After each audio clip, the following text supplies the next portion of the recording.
سورۃ الکہف بسم اللہ الرحمن الرحیم الحمد للہ الذی انزل علی عبدہ الکتاب ولم یجعل لہ عوجا۔ آخری آیت کیا تھی؟ قل الحمد للہ، کہو قل حمد اللہ کے لیے ہے۔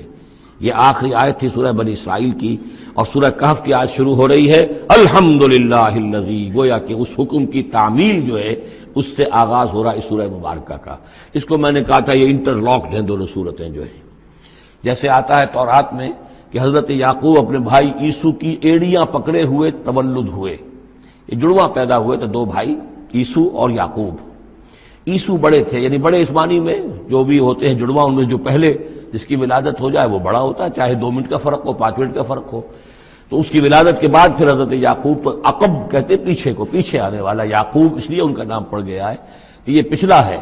جو پہلا تھا وہ عیسو تھا، عیسو کے بارے میں کچھ معلوم نہیں، ان کی اولاد وغیرہ کدھر گئی، بہرحال وہ ایک علیحدہ بحث ہے۔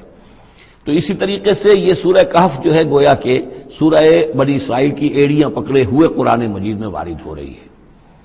اس میں آپ دیکھیے الحمدللہ الذی انزل علی عبدہ، وہی اللہ تعالیٰ نے اللہ کے اپنے رسول کی جو نسبت ہے اس کو عبد کے نمایاں کیا ہے، کتاب نازل کی ولم یجعل لہ عوجا، اور اس میں کوئی کجی نہیں رکھی، قیما سیدھی ٹھیک ٹھیک روشن مبین، لینذر بأسا شدیدا۔ اب یہ ہے لفظ جو بہت زیادہ غور کرنے کے قابل ہے۔ اس کتاب کے حضور پر نزول کے مقاصد میں سے ایک یہ بھی ہے خبردار کر دیں ایک بہت بڑی آفت سے۔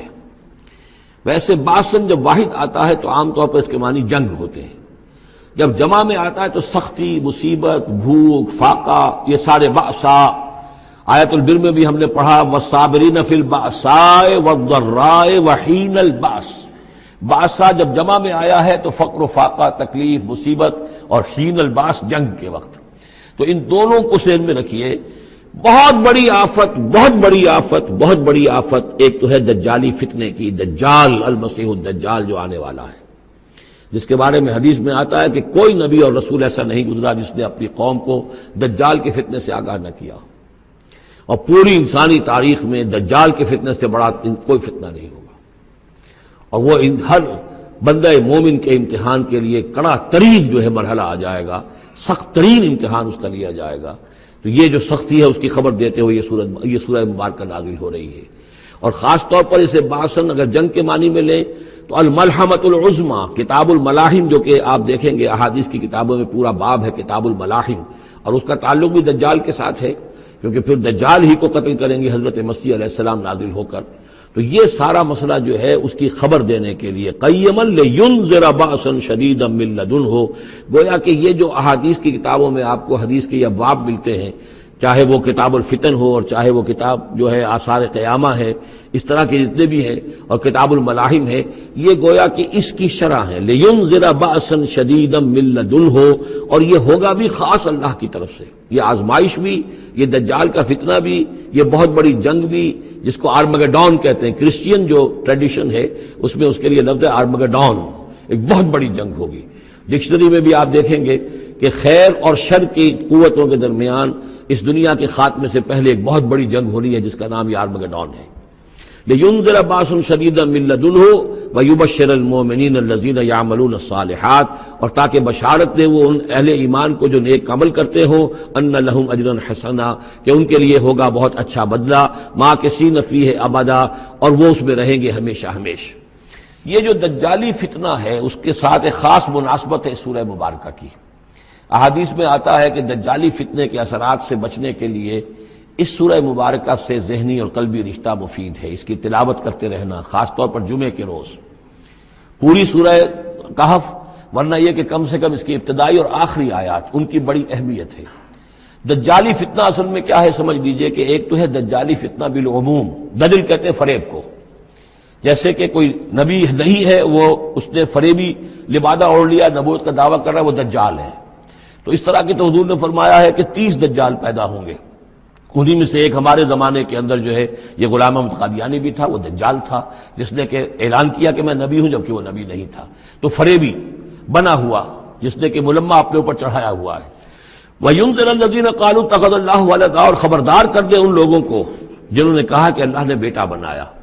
یہ ساری دجالیت جو ہے اس کی جڑ کیا ہے؟ مسیحیت جو موجودہ مسیحیت ہے، جو حقیقت میں مسیحیت نہیں ہے، پولزم ہے، جس کی بنیاد تثلیث پر ہے کہ اللہ کا بیٹا بنا دیا حضرت مسیح علیہ السلام کو، اور انہیں کفارہ بنا دیا تمام جو بھی مان لے ان کو ان کے گناہوں کا، پیش کی معافی ہے ان کے گناہوں کی جو حضرت مسیح پر ایمان لے آئے، اور نمبر 3 شریعت ساقط کر دی، اور نمبر 4 سارا اختیار جو ہے وہ پوپ کے ہاتھ میں دے دیا گیا کہ تم جو چاہو جس چیز کو چاہو حلال کرو، جس چیز کو چاہو حرام کر دو۔ ان چیزوں نے مل کر نفس مذہب کو اس قدر قابل نفرت سے بنا دیا کہ یورپ کے عوام کے اندر مذہب کے خلاف شدید نفرت پیدا ہو گئی۔ چنانچہ اس کے بعد جب مسلمانوں کے زیر اثر وہاں پر علم پھیلا ہے، ہسپانیہ کی یونیورسٹیوں سے علوم اور فنون جو ہیں یہ فرانس اور اٹلی اور جرمنی کے نوجوان آتے تھے، اور وہاں آ کر وہ قرطبہ اور غرناطہ اور طلیطلہ کی یونیورسٹیوں سے پڑھ کر جاتے تھے، تو ان کے زیر اثر جو ایک ریفرمیشن شروع ہوئی، اصلاح مذہب، اور ایک رینائسنس، تحریک احیاء العلوم، وہ جو اصل تو تحریک تھی اس بات کی کہ انسان علم کی طرف دوبارہ رجوع کرے، لیکن یہ کہ وہ علم جب آگے بڑھا ہے تو وہاں پہ عیسائیت کے خلاف جو رد عمل تھا اس کی وجہ سے اس میں مذہب کی دشمنی جو ہے اس تحریک کے اندر خود بخود شامل ہو گئی۔ تو مذہب سے بیزاری، روحانیت کا انکار، آخرت سے بالکل بے پرواہی اور اس کا بھی انکار، اور خدا ہے یا نہیں ہے اس سے کوئی سروکار نہیں، یہ جو اس تہذیب کے اصل میں اثرات بنے ہیں سارے، یہ اسی غلطیوں کا یہ اثرات ہیں، نتائج ہیں کہ جو عیسائی مذہب کے اندر جو یہ تحریفات کر کے جو غلطیاں کی گئی ہیں، اس کو یہاں کہا گیا ہے کہ ان لوگوں نے کہ جنہوں نے یہ عقیدہ ایجاد کیا، ما لہم بہ من علم، ان کے پاس اس کے لیے کوئی علمی سند نہیں ہے، ولا لآبائہم، نہ ان کے آباء و اجداد کے پاس کوئی سند تھی، کبرت کلمۃ تخرج من افواہہم، بہت بڑی بات ہے جو ان کے منہ سے نکل رہی ہے، بہت بڑی گستاخی ہے جو یہ اللہ تعالیٰ کی شان میں کر رہے ہیں، ان یقولون الا کذبا، یہ نہیں کہہ رہے مگر جھوٹ، سراسر سیدھا سفید جھوٹ بول رہے ہیں، فلعلک باخع نفسک علی آثارہم، تو اے نبی شاید کہ آپ اپنے آپ کو ہلاک کر لیں گے ان کے جو اثرات پڑنے والے ہیں،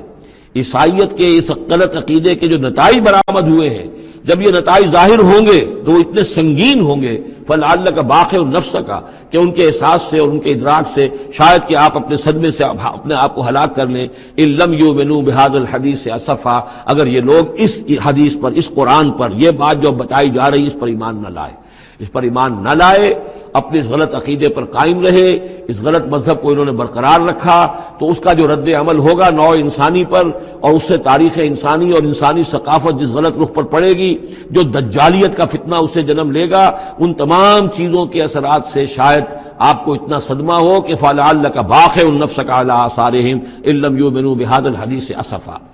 انا جعلنا ما علی الارض زینۃ لہا، ہم نے زمین کے اوپر جو کچھ ہے اسے اس کا گہنا بنا دیا ہے، بناؤ سنگھار بنا دیا ہے، زینت بنا دیا ہے۔ یہ آپ نوٹ کر دیجئے، لفظ زینت اور زمین میں اس کی زیبائش اور آرائش یہ اس سورہ مبارکہ کا عمود ہے، یعنی اس کو اتنا کھبا دیا ہے نگاہوں میں اللہ نے کہ آخرت سے خود بخود انسان غافل ہو جاتا ہے، یہ پردہ پڑ گیا ہے، چمک دمک ہے، یہ کاریں ہیں، یہ بلڈنگیں ہیں، یہ کوٹھیاں ہیں، یہ عالیشان عمارتیں ہیں، یہ کیا کچھ اس کی جو یوں سمجھیے پومپ اینڈ شو جو ہے اس وقت دنیا کا، اور ظاہر بات ہے امریکہ میں جا کر دیکھیے تو جو کچھ یہاں دیکھ رہے ہیں اس سے 10 گنا 100 گنا 1000 گنا آپ کو نظر آئے گا، عقلیں دنگ ہو جاتی ہیں۔ نتیجہ کیا نکلتا ہے کہ انسان یہ سمجھتا ہے کہ اصل شے یہی مادہ ہی ہے، اصل ہدایت پہ یہی لوگ ہیں صحیح معنی میں کہ جنہوں نے واقعتاً علم حاصل کیا ہے، لہذا ان کی غلط تہذیب، ان کا غلط تمدن، ان کے تمام غلط ثقافت کے معاملات کے بھی ہم اسی طریقے سے پیروی کر رہے ہیں۔ یہ سارا مسئلہ جو ہے وہ اس لیے ہے کہ یہ چمک دمک دنیا کی جو زیبائش اور آرائش اس سے ہم متاثر ہیں۔ انا جعلنا ما علی الارض زینۃ اللہ، جو کچھ زمین کے اوپر ہے اسے ہم نے اس کے لیے بناؤ سنگھار بنا دیا، لنبلوہم، تاکہ ہم آزمائیں ان کو، ایہم احسن عملا، کون ہے ان میں سے اچھے عمل کرنے والا۔ یعنی اب یوں دیکھیے وہ شعر جو ایک ہے، اگرچہ ذرا تھوڑا سا شان باری تعالیٰ کے اعتبار سے تو شاید اتنا مناسب نہ ہو، لیکن یہ کہ مفہوم کو ادا کرتا ہے کہ رخ روشن کے آگے شمع رکھ کر وہ یہ کہتے ہیں ادھر آتا ہے دیکھیں یا ادھر پروانہ جاتا ہے۔ ایک طرف ذات باری تعالیٰ ہے اور ایک طرف یہ دنیا ہے، اس کی چمک دمک ہے۔ اب یہ پروانہ جو ہے یہ انسان، اس کا امتحان ہے، آیا یہ اللہ اور آخرت کی طرف جا رہا ہے یا دنیا کی طرف اور دنیا کی زیبائش اور آرائش کی طرف جا رہا ہے۔ جو زیبائش اور آرائش کی طرف چلا گیا وہ گیا، وہ تباہ و برباد ہو گیا، فقط خسر خسرانا مبینہ۔ اور جس نے اس دنیا کی زیبائش اور آرائش اس سے منہ موڑ کر وہ جو حقیقت جو اصل حسن ازلی ہے اللہ تعالیٰ کا اور اس کا جو جلال اور کمال ہے اور جو آخرت کی نعمتیں ہیں ان کو اختیار کر لیا، وہ کامیاب ہو گیا۔ تو امتحان اتنا ہی ہے کہ رخ روشن کے آگے شمع رکھ کر وہ یہ کہتے ہیں ادھر جاتا ہے دیکھیں یا ادھر پروانہ آتا ہے۔ وَإِنَّا لَجَاعِلُونَ مَا عَلَيْهَا صَعِيدًا جُرُزًا، اور یہ کہ جو کچھ بھی اس پر ہے ہم ایک وقت آئے گا کہ اس کو بنا کر رکھ دیں گے جیسے کہ میدان جس میں سے کہ فصل کاٹ لی گئی ہو۔ جب قیامت ہوگی کیا ہوگا یہاں پر اسی زمین کو، نہ یہاں پہ کوئی وہ پہاڑ رہ جائیں گے کوٹ کوٹ کر چپٹی کر دی جائے گی، نہ یہ آپ کے پاس جو ہے وہ اسکائی اسکریپرز رہ جائیں گے، نہ یہ اعلی شان عمارتیں ہوں گی، کچھ نہیں ہوگا۔ یہ سب برابر ہوگا جیسے کہ کسی کھیت کے اندر سے فصل کاٹ دی جاتی ہے تو اب وہ پڑا ہوتا ہے ویران۔ وَإِنَّا لَجَاعِلُونَ مَا عَلَيْهَا صَعِيدًا جُرُزًا، ہم اسے کر کے چھوڑیں گے ایسا کھیت کہ جہاں پر چورا پڑا ہوا ہو، صرف بچا کھچا جو ہے وہ اس کا توڑی کا اور کچھ نہ ہو۔ ام حسبت ان اصحاب الکہف والرقیم کانوا من آیاتنا عجبا، اب یہاں سے اصحاب کہف کی بات شروع ہو رہی ہے، کیونکہ پوچھوایا تھا یہودیوں نے اصحاب کہف کون تھے۔ کیا تم سمجھتے ہو کہ اصحاب الکہف والرقیم، رقیم جو ہے ان کی تختی تھی ایک جس کے اوپر ان کے حالات لکھ کر جو ان کے ایک جو کہف تھی ان کی غار جو تھی اس کے اوپر لگا دی گئی تھی، تو انہیں اصحاب الکہف بھی کہتے ہیں اصحاب الرقیم بھی کہتے ہیں، یہ دونوں انہیں ایک ہی گروہ کے نام ہیں۔ کیا وہ تمہارے خیال میں ہماری بڑی عجیب آیات میں سے تھا؟ یعنی واقعتاً بات تو غیر معمولی تھی، لیکن حقیقت میں ہمارے ہاں تو ہماری تخلیق میں ہماری صنائی میں اس سے ہزاروں گنا زیادہ عجیب باتیں ہوتی ہیں، ہمارے لیے تو وہ کچھ ہے ہی نہیں کسی بھی درجے میں، تم سمجھتے ہو کہ شاید وہ بہت بڑی بات ہے۔ یہ سابق کہف کا جو قصہ ہے اب میں سمجھتا ہوں کہ پورے وثوق کے ساتھ ہم کہہ سکتے ہیں کہ یہ قصہ کیا تھا۔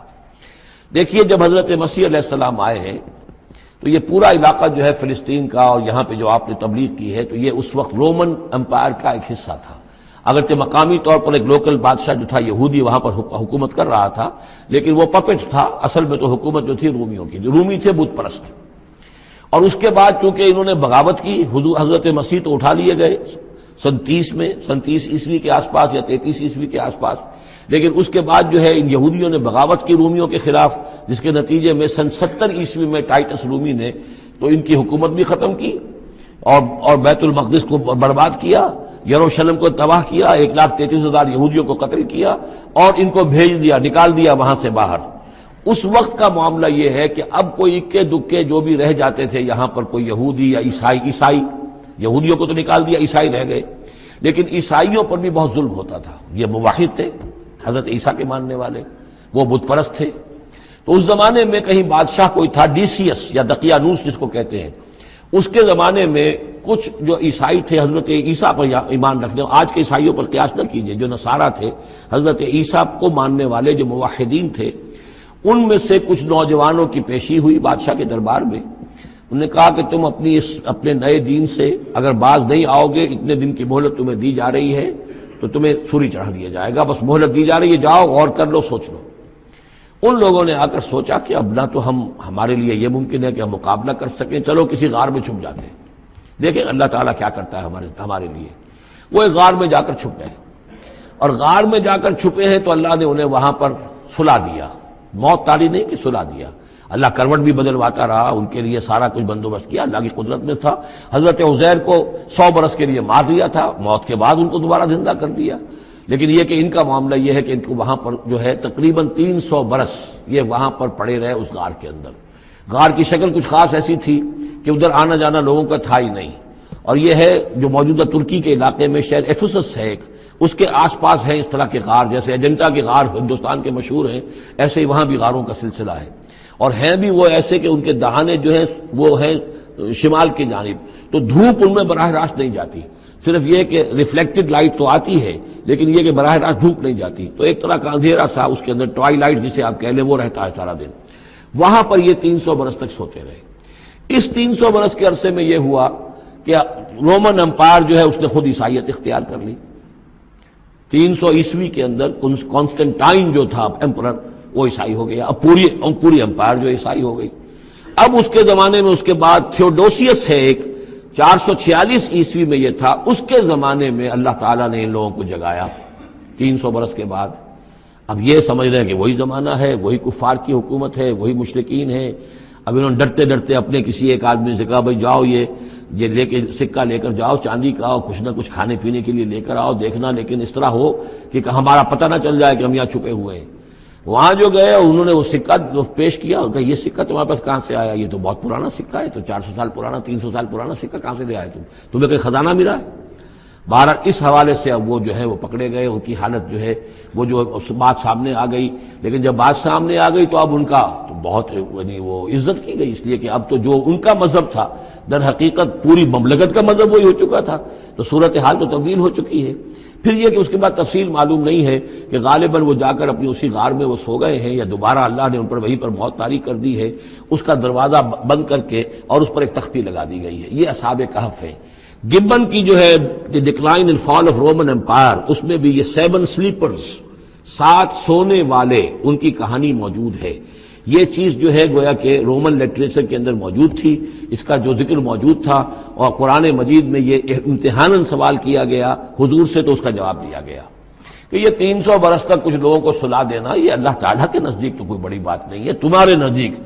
ام حسبت ان اصحاب الکہف والرقیم کانوا من آیاتنا عجبا اذ ابى الفتية الى الكهف، جبکہ وہ نوجوان آئے اپنے اس غار میں، فقالوا، اور انہوں نے کہا ربنا آتنا من لدنک رحمتا، پروردگار اب خاص اپنے خزانہ فضل سے ہمارے لیے رحمت کا بندوبست فرما، وہیئ لنا من امرنا رشدا، اور ہمارے لیے ہمارے معاملے کے اندر جو ہے وہ کوئی عافیت کا بندوبست فرما، فضربنا علی اذانہم، تو ہم نے تھپکی دے دی ان کے کانوں پر، فی الکہف سنین عددا، اسی وہ غار کے اندر جو ہے وہ سوتے رہے کئی سال۔ ابھی یہاں اس بات کو نہیں چھیڑا کتنے سال، سنین عددا، متعدد سال وہ سوتے رہے۔ ثم بعثناہم، پھر ہم نے انہیں اٹھایا، لنعلم ای الحزبین احصیٰ لما لبثوا امدا، تاکہ ہم دیکھیں کہ 2 گروہوں میں سے کس کو صحیح معلوم ہے کہ کتنے عرصے وہ وہاں رہے تھے۔ اس کا ذکر آگے آ جائے گا 2 گروہوں سے مراد کیا ہے۔ نحن نقص علیک نبأہم بالحق، اے نبی ہم آپ کو ان کا یہ قصہ سنا رہے ہیں، بیان کر رہے ہیں ان کے حالات حق کے ساتھ، صحیح بلا کم و کاسٹ۔ انہم فتیۃ آمنوا بربہم، وہ چند نوجوان تھے جو ایمان لائے اپنے رب پر، توحید کے ساتھ ایمان لانے والے، وزدناہم ھدی، اور ہم نے ان کی ہدایت میں اور اضافہ فرمایا، وربطنا علی قلوبہم، ہم نے ان کے دلوں کو ڈھارس دی، مضبوطی دی، دلوں کے اندر ثبات پیدا کر دیا، اذ قاموا، جب وہ بادشاہ کے دربار میں کھڑے ہوئے، اور جیسے کبھی حضرت ابراہیم علیہ السلام نے بات کی تھی اسی طرح ڈٹ کر انہوں نے بات کی، اذ قاموا فقالوا، اور انہوں نے کہا ربنا رب السماوات والارض، ہمارا رب تو وہ ہے جو آسمانوں اور زمین کا رب ہے، ہم کسی اور رب کو ماننے کے لیے تیار نہیں، کسی اور دیوی کو، کسی دیوتا کو، کسی بت کو ہم ماننے کو تیار نہیں۔ لن ندعو من دونہ الہا لقد قلنا اذا شططا، ہم اس کے ایک الہ کے سوا کسی اور کو پکارنے کے لیے تیار نہیں ہیں، ہم نے اگر ایسی کوئی بات کہی تو یہ تو عقل سے بہت دور کی بات ہو جائے گی۔ ہؤلاء قوم اتخذوا من دونہ آلہہ، یہ جو ہماری قوم ہے اس نے بہت سے آلہہ جو ہیں اختیار کر لیے ہیں اللہ کے سوا، انہوں نے اختیار کر لیے ہیں بہت سے آلہہ اس کے سوا، لولا یاتون علیہم بسلطان بین، تو کیوں نہیں وہ پیش کرتے ان کے اوپر کوئی دلیل، کوئی سند،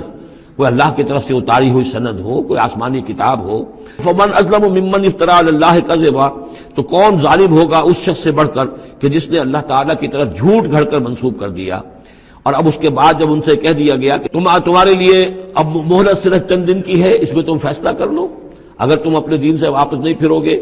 اور ہمارے دین میں واپس نہیں آؤ گے، اپنے دین کو چھوڑ کر نئے دین کو، تو تمہیں ہم ہلاک کر دیں گے۔ اب یہ وہاں سے جا کر مشورہ کر رہے ہیں، وَإِذْ اعْتَزَلْتُمُوهُمْ، اور دیکھو جب تم نے اب ان سے اپنے آپ کو علیحدہ کر لیا ہے، وَمَا يَعْبُدُونَ إِلَّا اللَّهَ، اور ان ہستیوں کو بھی تم نے چھوڑ دیا جن کی وہ پرستش کرتے ہیں اللہ کے سوا، فَآوُوا إِلَى الْكَهْفِ، تو اب آؤ کسی کھو میں، کسی غار میں پناہ لے لیں، يَنشُرْ لَكُمْ رَبُّكُم مِّن رَحْمَتِهِ، تمہارا رب تمہارے لیے وہاں کوئی رحمت کا سامان کر دے گا، وَيُهَيِّئْ لَكُم مِّنْ أَمْرِكُم مِّرْفَقًا، اور تمہارے معاملے کے اندر اللہ تعالیٰ خاص اپنی طرف سے کوئی نرمی اور کوئی آسائش کا سامان پیدا فرما دے گا۔ وَتَرَى الشَّمْسَ إِذَا طَلَعَت تَزَاوَرُ عَنْ كَهْفِهِمْ ذَاتَ الْيَمِينِ، اور تم دیکھو کہ سورج جب طلوع ہوتا تھا تو وہ ان کی اس غار سے کنی کتراتا ہوا داہنی طرف نکل جاتا تھا، یعنی براہ راست دھوپ جو ہے اس میں نہیں آتی تھی۔ وَإِذَا غَرَبَتْ، جب ڈوبتا تھا، تَقْرِضُهُمْ ذَاتَ الشِّمَالِ، تو بھی وہ کنی کترا جاتا تھا بائیں طرف، تو گویا کہ سورج جو ہے یوں جا رہا ہے اور اس غار کا جو منہ ہے وہ شمال کی طرف ہے، لہذا براہ راست جو ہے داہنی طرف سے ہو کر بائیں طرف سے ہو کر سورج نکل گیا، دھوپ جو ہے براہ راست اس پر نہیں آ رہی۔ اسی اصول پر آج کل جو بڑی بڑی بلڈنگز بنتی ہیں، جو کارخانوں کی اور ملز کی، اس میں یہ نارتھ لائٹ شیلز بنائے جاتے ہیں. ایسے شیل روف کی ہوتے ہیں کہ جس میں پھر جو روشنی جو ہے وہ نارتھ کی طرف سے لیتے ہیں، کیونکہ ہمارے ہاں جو سورج ہے وہ کبھی بھی نارتھ میں نہیں جاتا، لہذا جو ہے سورج براہ راست کبھی نہیں آئے گا بلکہ انڈائریکٹ لائٹ آئے گی. وَهُمْ فِي فَجْوَةٍ مِّنْهُ، اور وہ جو اس غار تھی اندر سے کھلی تھی، اس کھلی غار کے اندر جا کر وہ لیٹ گئے، سو گئے. ذَلِكَ مِنْ آیَاتِ اللَّهِ، یہ اللہ کی نشانیوں میں سے ہے. مَن يَهْدِ اللَّهُ فَهُوَ الْمُهْتَدِ، جس کو اللہ ہدایت دیتا ہے وہی ہے کہ جو ہدایت یافتہ ہوتے ہیں. وَمَن يُضْلِلْ فَلَن تَجِدَ لَهُ وَلِيًّا مُرْشِدًا، اور جس کو اللہ تعالیٰ گمراہ کر دے، جس کی گمراہی کا فیصلہ فرما دے، پھر اس کے لیے تم نہیں پاؤ گے کوئی بھی جو حمایتی ہو، مددگار ہو، اس کو راہ پر لانے والا. وَتَحْسَبُهُمْ أَيْقَاظًا، صورتحال ایسی تھی کہ تم اگر اس کو دیکھتے تو یہ سمجھتے کہ وہ جاگ رہے ہیں. وَهُمْ رُقُودٌ، حالانکہ وہ سو رہے ہیں. وَنُقَلِّبُهُمْ ذَاتَ الْيَمِينِ وَذَاتَ الشِّمَالِ، ہم ان کو کروٹیں بھی دلواتے رہے، داہنی طرف بھی بائیں طرف بھی، تاکہ یہ کہ وہ بیڈ سورز نہ ہو جائیں. ہم جدید اصطلاح میں اگر استعمال کریں تو کروٹ بھی دلوا رہا ہے اللہ تعالیٰ. اللہ تعالیٰ کو ہر قدرت حاصل ہے، اس کے فرشتے معمور ہیں جو کر رہے ہیں، نرسنگ بھی ہو رہی ہے. ذات الشمال وکلبہم باسط ذراعیہ بالوسید، ان کا ایک کتا بھی تھا جو اپنے دونوں ہاتھ پھیلا کر، دونوں اگلے جو ہیں پاؤں جو ہاتھ اس کو سمجھیے، اور اس کے کوئی بہت ہی خونخوار قسم کا کتا تھا جو اس غار کے منہ پر اپنے دونوں ہاتھ پنجے آگے پھیلا کر بیٹھا ہوا زور سے. اس کا نتیجہ کیا نکلتا تھا؟ لو اطلعت علیہم، اگر اچانک تمہارا کہیں وہاں گزر ہو جائے، لولیت منہم فرارا ولملیت منہم رعبا، تو وہاں سے تمہارے اوپر غضب طاری ہو جائے، خوف طاری ہو جائے، اور وہاں سے تم بھاگو. کہ بڑا بھیانک منظر ہے، ایک کہف ہے، اندر اندھیرا ہے، اور آگے جو ہے بڑا کوئی ٹیریئر بل قسم کا کتا جو ہے وہ بیٹھا ہوا ہے، خوفناک قسم کا، اس نے اپنے پنجے بھی آگے کیے ہوئے ہیں. وَلَمُلِئْتَ مِنْهُمْ رُعْبًا وَكَذَلِكَ بَعَثْنَاهُمْ، اسی طرح پھر ہم نے انہیں ایک وقت میں اٹھایا. لِيَتَسَاءَلُوا بَيْنَهُمْ، تاکہ وہ آپس میں ایک دوسرے سے سوال کریں. قَالَ قَائِلٌ مِّنْهُمْ كَمْ لَبِثْتُمْ، ان میں سے ایک نے کہا کتنے عرصے یہاں ہم رہے ہوں گے، کیا خیال ہے آپ کا؟ قَالُوا لَبِثْنَا يَوْمًا أَوْ بَعْضَ يَوْمٍ، انہوں نے کہا کہ ہم رہے ہوں گے ایک دن یا دن کا کچھ حصہ، تھوڑی سی نیند ہم نے لی ہے، استراحت کی ہے، اور کیا کیا ہے. قَالُوا رَبُّكُمْ أَعْلَمُ بِمَا لَبِثْتُمْ، کچھ اور تھے، انہوں نے کہا چھوڑو اس بات کو، اللہ تمہارا جانتا ہے کتنی دیر رہے، 2 گھنٹے رہے، 2 دن رہے، کیا پتا، ہمیں کیا معلوم. فَابْعَثُوا أَحَدَكُمْ بِوَرِقِكُمْ هَٰذِهِ، تو لو یہ چاندی کا سکہ، ورق جو ہے چاندی کو کہتے ہیں، تو اس کو دے کر ایک آدمی کو بھیجو الی المدینۃ، شہر کی طرف. فَلْيَنظُرْ، وہ دیکھے، أَيُّهَا أَزْكَىٰ طَعَامًا، کہاں سے کوئی پاکیزہ خوراک مل سکے. ظاہر بات ہے کہ وہ ان کا جو تصورات تھے، موحد بھی تھے تو وہ پاکیزہ کھانا بھی چاہتے تھے. أَيُّهَا أَزْكَىٰ طَعَامًا فَلْيَأْتِكُمْ بِرِزْقٍ مِّنْهُ، تو اس میں سے کچھ ہمارے لیے راشن لے آئے. وَلْيَتَلَطَّفْ، اور دیکھے کہ وہ نرمی کرے، کسی سے جھگڑ نہ پڑے، کہیں کسی سے جھگڑ پڑا اور جھگڑنے کی وجہ سے پھر کوئی شکل ہو جائے تو ہم تک لوگ پہنچ جائیں، تو بڑی نرمی کے ساتھ وہ معاملہ کرے. یہ وَلْيَتَلَطَّفْ نوٹ کر لیجئے، یہ تعداد حروف کے اعتبار سے قرآن مجید کا نصف ہے. وَلْيَتَلَطَّفْ کا تے نصف اول میں ہے، لام یہ نصف ثانی میں ہے. یہ نصف ہے تعداد حروف، الفاظ نہیں، حروف، الفابیٹس جو ہیں، جو حروف کی گنتی کی گئی ہے اس کے اعتبار سے یہ ٹھیک نصف ہو گیا. آدھے حروف اس کے تا پر پورے ہو گئے اور بقیہ آدھے جو ہیں شروع ہو رہے ہیں لام سے. وَلْيَتَلَطَّفْ، اور نرمی کا معاملہ رکھے. وَلَا يُشْعِرَنَّ بِكُمْ أَحَدًا، اور ایسا نہ ہو کہ وہ ہمارے اوپر متنبع کر دے، لوگوں کو مطلع کر دے، اس کا ذریعہ بن جائے. إِن يَظْهَرُوا عَلَيْكُمْ، اگر وہ تمہارے اوپر غالب آ گئے اور قابو پا لیا انہوں نے تم پر، يَرْجُمُوكُمْ، یا تو تمہیں رجم کر دیں گے، اب سنسار کر دیں گے. أَوْ يُعِيدُوكُمْ فِي مِلَّتِهِمْ، یا تمہیں مجبور کریں گے اور اپنی ملت میں، اپنے دین میں وہ واپس لے جائیں گے. وَلَن تُفْلِحُوا إِذًا أَبَدًا، اور اگر ایسا ہو گیا تو پھر ہمیشہ کہ تم فلاح سے دور ہو جاؤ گے، پھر نہیں پا سکو گے فلاح کبھی بھی. وَكَذَلِكَ أَعْثَرْنَا عَلَيْهِمْ، اس طرح ہم نے مطلع کر دیا ان لوگوں پر، یعنی اب وہاں کے لوگوں نے، شہر کے لوگوں کو مطلع ہو گئے کہ یہ لوگ، ظاہر بات ہے کہ بڑا ایک چرچا ہو گیا ہوگا یہ کون ہے. اب اس نے بات بتائی، پھر وہ آئے تو معلوم ہوا کہ ہاں واقعتاً کہ ان کے حالات، کوئی 7 آدمی ہوتے تھے ایک زمانے میں، اور وہ کہیں روپوش ہو گئے تھے، گم ہو گئے تھے، کہیں نہیں ملے تھے، پوری مملکت میں تلاش کیا گیا تھا. پھر ان کے حالات ایک تختی کے اوپر لکھ کر جو ہے وہ خزانے میں رکھ دیے گئے تھے. وہ تختی کہیں نکلوائی گئی، 300 برس سے زائد پرانی بات تھی، اس کے اوپر وہ قصہ پورا کا پورا لکھا ہوا مل گیا. تو وہ ساری چیز جو ہے وہ بات کھل گئی. وَكَذَلِكَ أَعْثَرْنَا عَلَيْهِمْ، اور اس طرح ہم نے یہ بات ظاہر کر دی ان پر. لِيَعْلَمُوا، اب اس سے کیا کیا چیزیں واضح ہوئیں. ان وعد اللہ حق وان الساعۃ لا ریب فیہا، اللہ کا وعدہ سچا ہے اور یہ کہ قیامت کے بارے میں کوئی شک نہیں ہو سکتا، آتیۃ لا ریب فیہا، وہ آ کر رہے گی۔ اس لیے کہ جب 300 برس تک ایک آدمی سویا رہ سکتا ہے اور پھر وہ اٹھ گیا تو کیا مشکل ہے اللہ کے لیے کہ وہ جو مر چکے ہوں ان کو دوبارہ زندہ کر دے۔ اذ یتنازعون بینہم امرہم، اب وہ ان کے بارے میں آپس میں جھگڑنے لگے کہ کیا کرنا چاہیے ان کا معاملہ۔ وہ تو جا کر اپنی غار کے اندر دوبارہ سو گئے اور اب اللہ نے ان کے اوپر موت جو ہے حقیقی موت وارد کر دی۔ اب کیا کرنا چاہیے؟ اذ یتنازعون بینہم امرہم، تو انہوں جب کہ وہ آپس میں جھگڑ رہے تھے، فقالوا ابنوا علیہم بنیانا، کچھ لوگوں نے کہا کہ یہاں پہ ایک یادگار تعمیر کر دی جائے، ایک عمارت تعمیر کی جائے، معلوم ہو کہ یہاں اتنا بڑا واقعہ ہوا ہے تو اس کے پاس ایک یادگار تعمیر ہو۔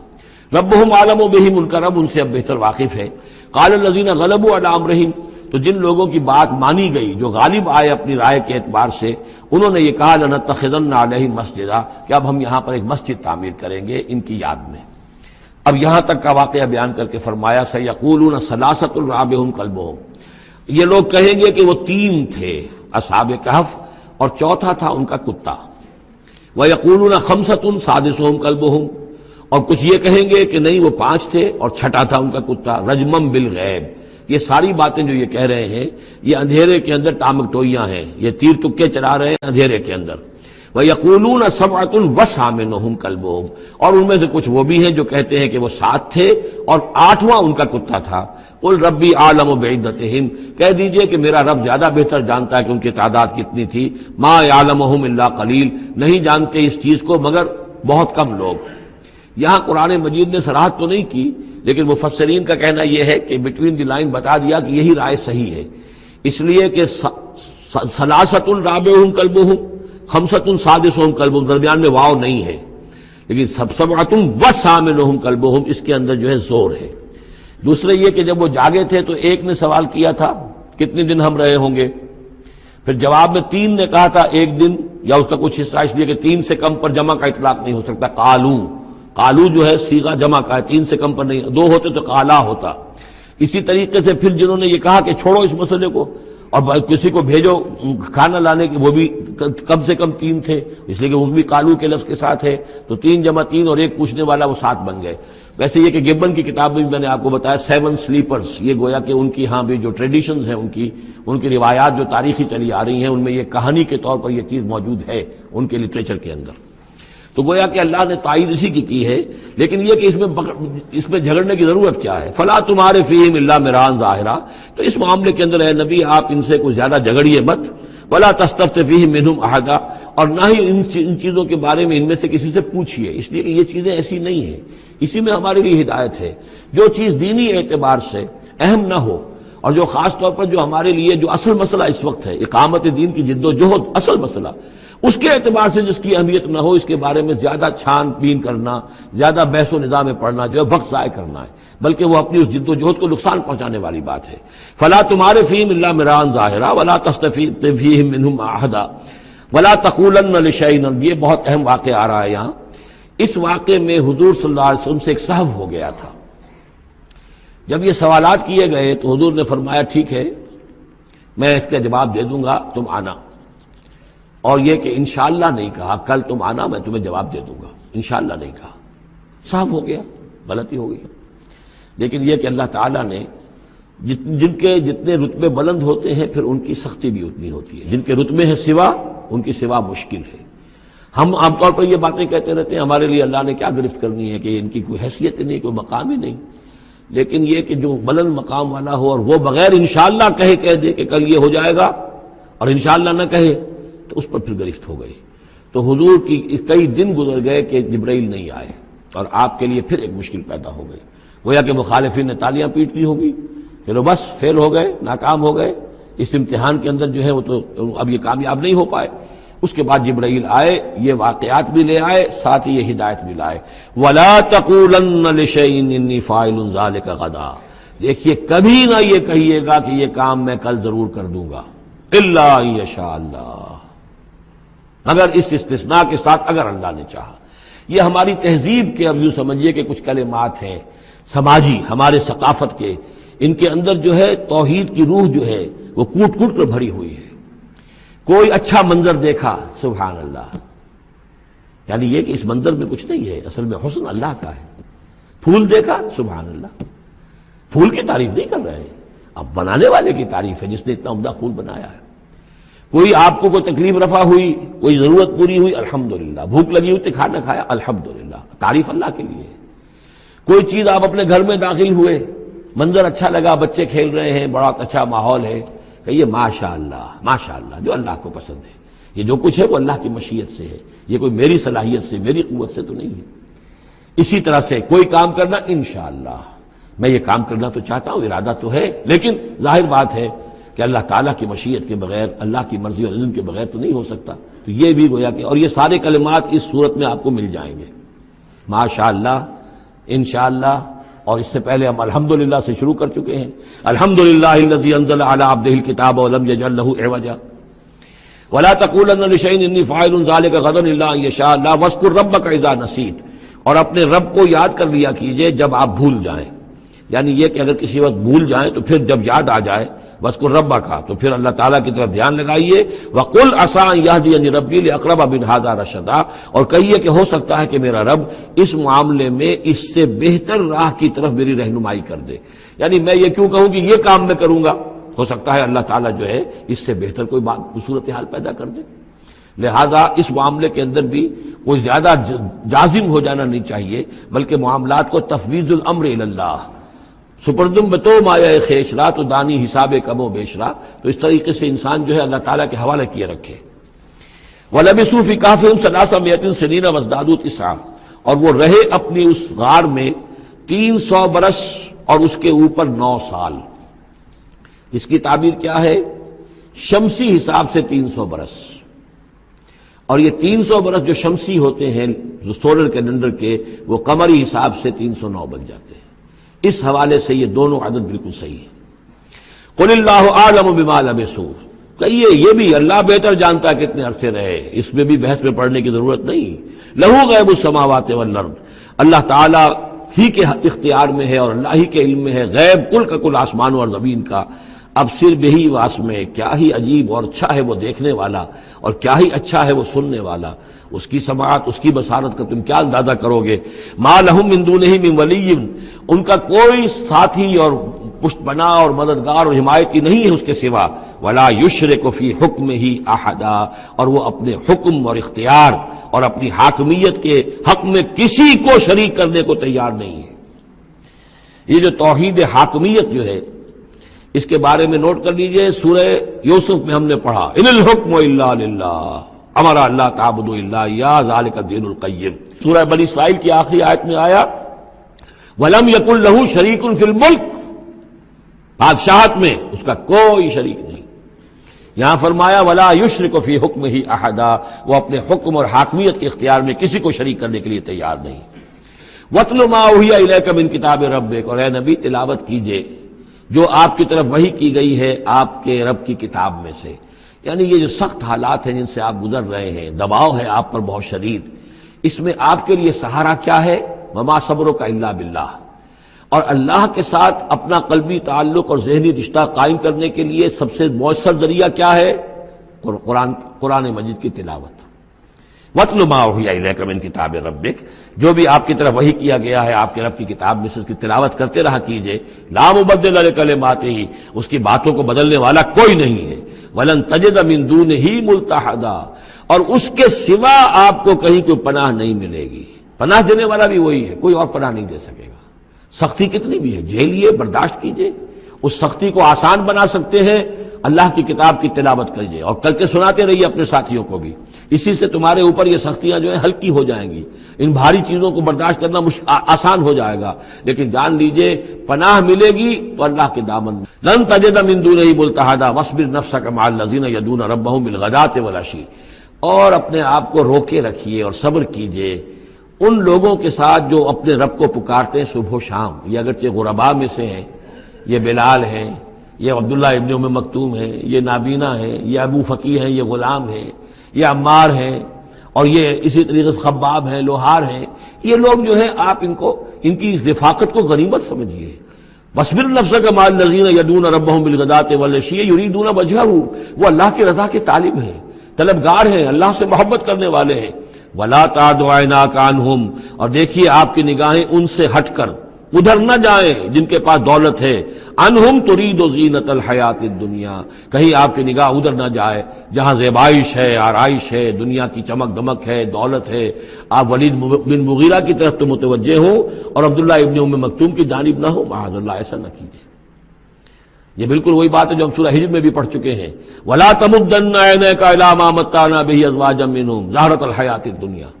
یہ جو بھی ہم نے ان کو دے رکھا ہے دنیا کا ساز و سامان، چمک دمک، اس کی طرف آپ کی نگاہیں نہ اٹھیں۔ وَلَا تَعْدُ عَيْنَاكَ عَنْهُمْ، آپ کی نگاہیں ان سے ہٹ کر، انہیں نظر انداز کر کے ان لوگوں کی طرف نہ متوجہ ہو جائیں۔ ترید زینت الحیات الدنیا، تو کیا آپ بھی دنیا کی، کہ لوگوں کو یہ گمان ہونے لگے، شک ہو جائے کہ آپ کی نگاہ میں بھی دنیا کی زینت کا جو ہے بہت اس کی اہمیت ہے۔ وَلَا تُطِعْ مَنْ أَغْفَلْنَا قَلْبَهُ عَنْ ذِكْرِنَا، اور مت بات مانیے اس کی جس کے دل کو ہم نے اپنی یاد سے غافل کر دیا ہے۔ وَاتَّبَعَ هَوَاهُ، اور جو اپنی خواہش نفس کی پیروی کر رہا ہے۔ وَكَانَ أَمْرُهُ فُرُطًا، اور اس کا کام جو ہے وہ اعتدال سے بہت ادھر ادھر ہو گیا ہے۔ وَقُلِ الْحَقُّ مِن رَبِّكُمْ، اور کہہ دیجئے یہ حق ہے میرے رب کی طرف، تمہارے رب کی طرف سے جو میں پیش کر رہا ہوں۔ فَمَن شَاءَ فَلْيُؤْمِنْ وَمَن شَاءَ فَلْيَكْفُرْ، تو اب جو چاہے ایمان لائے، جو چاہے کفر کرے۔ یہ بالکل وہی بات ہے جو سورۃ الدہر میں کہی گئی ہے کہ اما شاکرا و اما کفورا، ہم نے پورا اختیار دے دیا، انا ہدیناہ السبیل اما شاکرا و اما کفورا، یہ اختیار ہم نے انسان کو دیا ہے، چاہے شکر گزار بندہ بنے، چاہے کفران نعمت کی روش اختیار کرے۔ تو یہاں انداز یہ ہے کہ آپ ان کفار سے کہہ دیں کہ میں دعوت پیش کر رہا ہوں، اب تمہیں ایمان لانا ہے لاؤ، کفر کرنا ہے کفر کرو، لیکن بین کی کوئی بات نہیں ہو سکتی ہے، کوئی گیو اینڈ ٹیک، کوئی جو ہے کمپرومائز، یہ ممکن نہیں ہے۔ قُلِ الْحَقُّ مِن رَبِّكُمْ، ٹیک اٹ اور لیو اٹ، یہ حق ہے تمہارے رب کی طرف سے، چاہے اسے چھوڑ دو تو پورے کو چھوڑنا ہوگا، قبول کرنا ہے تو پورے کو کرنا ہوگا۔ فَمَن شَاءَ فَلْيُؤْمِنْ وَمَن شَاءَ فَلْيَكْفُرْ إِنَّا أَعْتَدْنَا لِلظَّالِمِينَ نَارًا، ہم نے ظالموں کے لیے، کافروں کے لیے، مشرکوں کے لیے آگ تیار کر رکھی ہے۔ احاط بہم سرادقھا، اس کی قناتیں ان کا احاطہ کر لیں گی، وہ قناتوں کی شکل میں آگ ہوگی، ان کو گھیرے میں لے لیں گی۔ وَإِن يَسْتَغِيثُوا، اور اگر وہ پیاس سے جہاں بلب ہو کر پانی مانگیں گے، یغاثوا بماء کالمہل یشفی الوجوہ، تو انہیں ایسا پانی دیا جائے گا پینے کے لیے کہ جیسے بھول، یہ جو مہل کا ترجمے کئی کیے گئے ہیں، کھولتے تیل کی تلچھٹ، لاوا، پگھلا ہوا تانبا اور پیپ وغیرہ، مان سدید، ان میں، اور وہ اتنا گرم ہوگا یشوی الوجوہ کہ ان کے چہروں کو بھون دے گا۔ بیس الشراب، بہت ہی بری شے ہوگی پینے کی، وساعت مرتفقہ، اور یہ ان کے لیے ان کی آرام گاہ جو بنے گی جہنم، بہت ہی بری آرام گاہ ہوگی۔ اس کے برعکس وہی سائملٹینیس کنٹراسٹ کا اسلوب، ان الذین آمنوا وعملوا الصالحات، جو لوگ ایمان لائیں اور نیک عمل کریں، انا لا نضیع اجر من احسن عملا، ہمارا یہ اصول نہیں ہے کہ جو لوگ اچھے عمل کریں ان کے اجر کو ہم ضائع کر دیں، ان کا اجر بھرپور انہیں ملے گا۔ اولئک لہم جنات عدن تجری من تحتہم الانہار، یہ وہ لوگ ہیں کہ جن کے لیے ہیں وہ رہنے والے باغات، ریزیڈینشل گارڈنز، جن کے دامن میں ندیاں بہتی ہوں گی۔ یحلون فیہا من اساور من ذہب، انہیں پہنائے جائیں گے وہاں کنگن سونے کے، ویلبسون ثیابا خضرا من سندس، اور ان کو وہ پہنیں گے وہاں پر کپڑے سبز رنگ کے، باریک ریشم کے اور گاڑھے ریشم کے، یعنی اوپر کا لباس جو ہوگا وہ باریک ریشم کا ہوگا اور جو نیچے کا لباس ہوگا وہ گاڑھے ریشم کا ہوگا۔ متکئین فیہا علی الارائک، اور وہ وہاں پر تکیہ لگائے ہوئے، ٹیک لگائے ہوئے بیٹھے ہوں گے تختوں کے اوپر۔ نعم الثواب، کیا ہی اچھا بدلہ ہوگا، وحسنت مرتفقہ، اور کیا ہی خوب ان کے لیے آرام گاہ ہوگی۔ 5ویں رکوع میں ایک مکالمہ آ رہا ہے دو اشخاص کا۔ ایک شخص وہ ہے کہ جس کو اللہ نے دنیاوی نعمتیں جو بھی اس دور کی تھیں بھرپور دی ہیں، مادی وسائل بھرپور دے رکھے ہیں، اور وہ اس قدر اس کا معاملہ ٹھیک چل رہا ہے کہ ہوتے ہوتے اس کی نگاہ اب اللہ کی طرف سے ہٹ کر ان مادی اسباب و وسائل ہی پر جم گئی ہے، اس کا توکل اور اعتماد اسی پر قائم ہو گیا ہے۔ ایک دوسرا شخص ہے دنیاوی اعتبار سے مرفع الحال نہیں ہے، اس کے پاس دولت نہیں ہے، دنیاوی چیزیں نہیں ہیں، لیکن وہ اللہ تعالیٰ کی معرفت اسے حاصل ہے۔ وہ اس دولت مند آدمی کو کوئی نصیحت کرتا ہے کہ تم اللہ کو بھول گئے ہو، تمہیں چاہیے کہ ہم تمام چیزوں کے اوپر جو بھی اللہ نے تمہیں دی ہیں اس کا شکر ادا کرو، اس کا حق ادا کرو۔ لیکن اس نے اپنے گھمنڈ میں آ کر اسے بہت تلخ جواب دیا کہ میرے پاس یہ سب کچھ ہے تو گویا کہ میں اللہ تعالیٰ کا لاڈلا ہوں، چہیتا ہوں، تم جوتیاں پٹخار رہے ہو، تمہارے پاس کچھ نہیں ہے، تمہاری کوئی حیثیت نہیں ہے، تمہاری حیثیت ہی نہیں کہ مجھے تم واعظ بھی کہو۔ لیکن یہ کہ اس پر پھر جو ان کے درمیان معاملہ ہوا تو انہوں نے کہا اس شخص نے کہ ہو سکتا ہے کہ اللہ تعالیٰ تمہارے اس سارے دولت کو اور مال و اسباب کو ضائع کر دے، لیکن یہ کہ اس نے کہا کیسے ہو سکتا ہے، میں نے سارا بندوبست ٹھیک کیا ہوا ہے۔ بہرحال نتیجہ یہ نکلا کہ اللہ تعالیٰ نے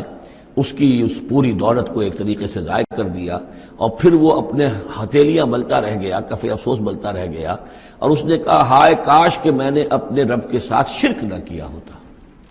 حالانکہ اس پورے رکوع میں کہیں کسی دیوی کا، دیوتا کا، کسی اور الہہ کا کوئی ذکر نہیں ہے۔ تو اس رکوع میں سمجھنے کی بات یہ ہے کہ ایک شرک ہے مادہ پرستی کا شرک،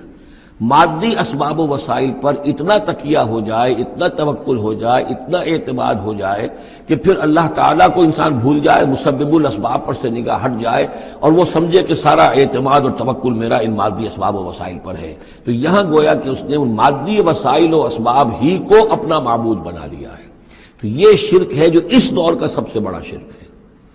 اس دور میں بت پرستی کا شرک بہت کم رہ گیا ہے، اب ستارہ پرستی کا شرک کہاں رہ گیا ہے؟ کون لوگ ہیں جو ستاروں کو پوجتے ہیں؟ اب تو انسان سمجھتا ہے ستاروں تک تو ہم پہنچ ہی جائیں گے، ہمارا علم تو پہنچ ہی چکا ہے، چاند تک ہم اتر آئے ہیں، اب چاند کو کون پوجے گا؟ یہ جو اب ساری جو ہے اب جو پوجا پاٹ ہو رہی ہے وہ تو مادہ پرستی کی ہے، وہ دولت کی ہے، وہ در حقیقت یا وہ نظریاتی طور پر وطن پرستی ہے، اس کا ایک شرک ہے۔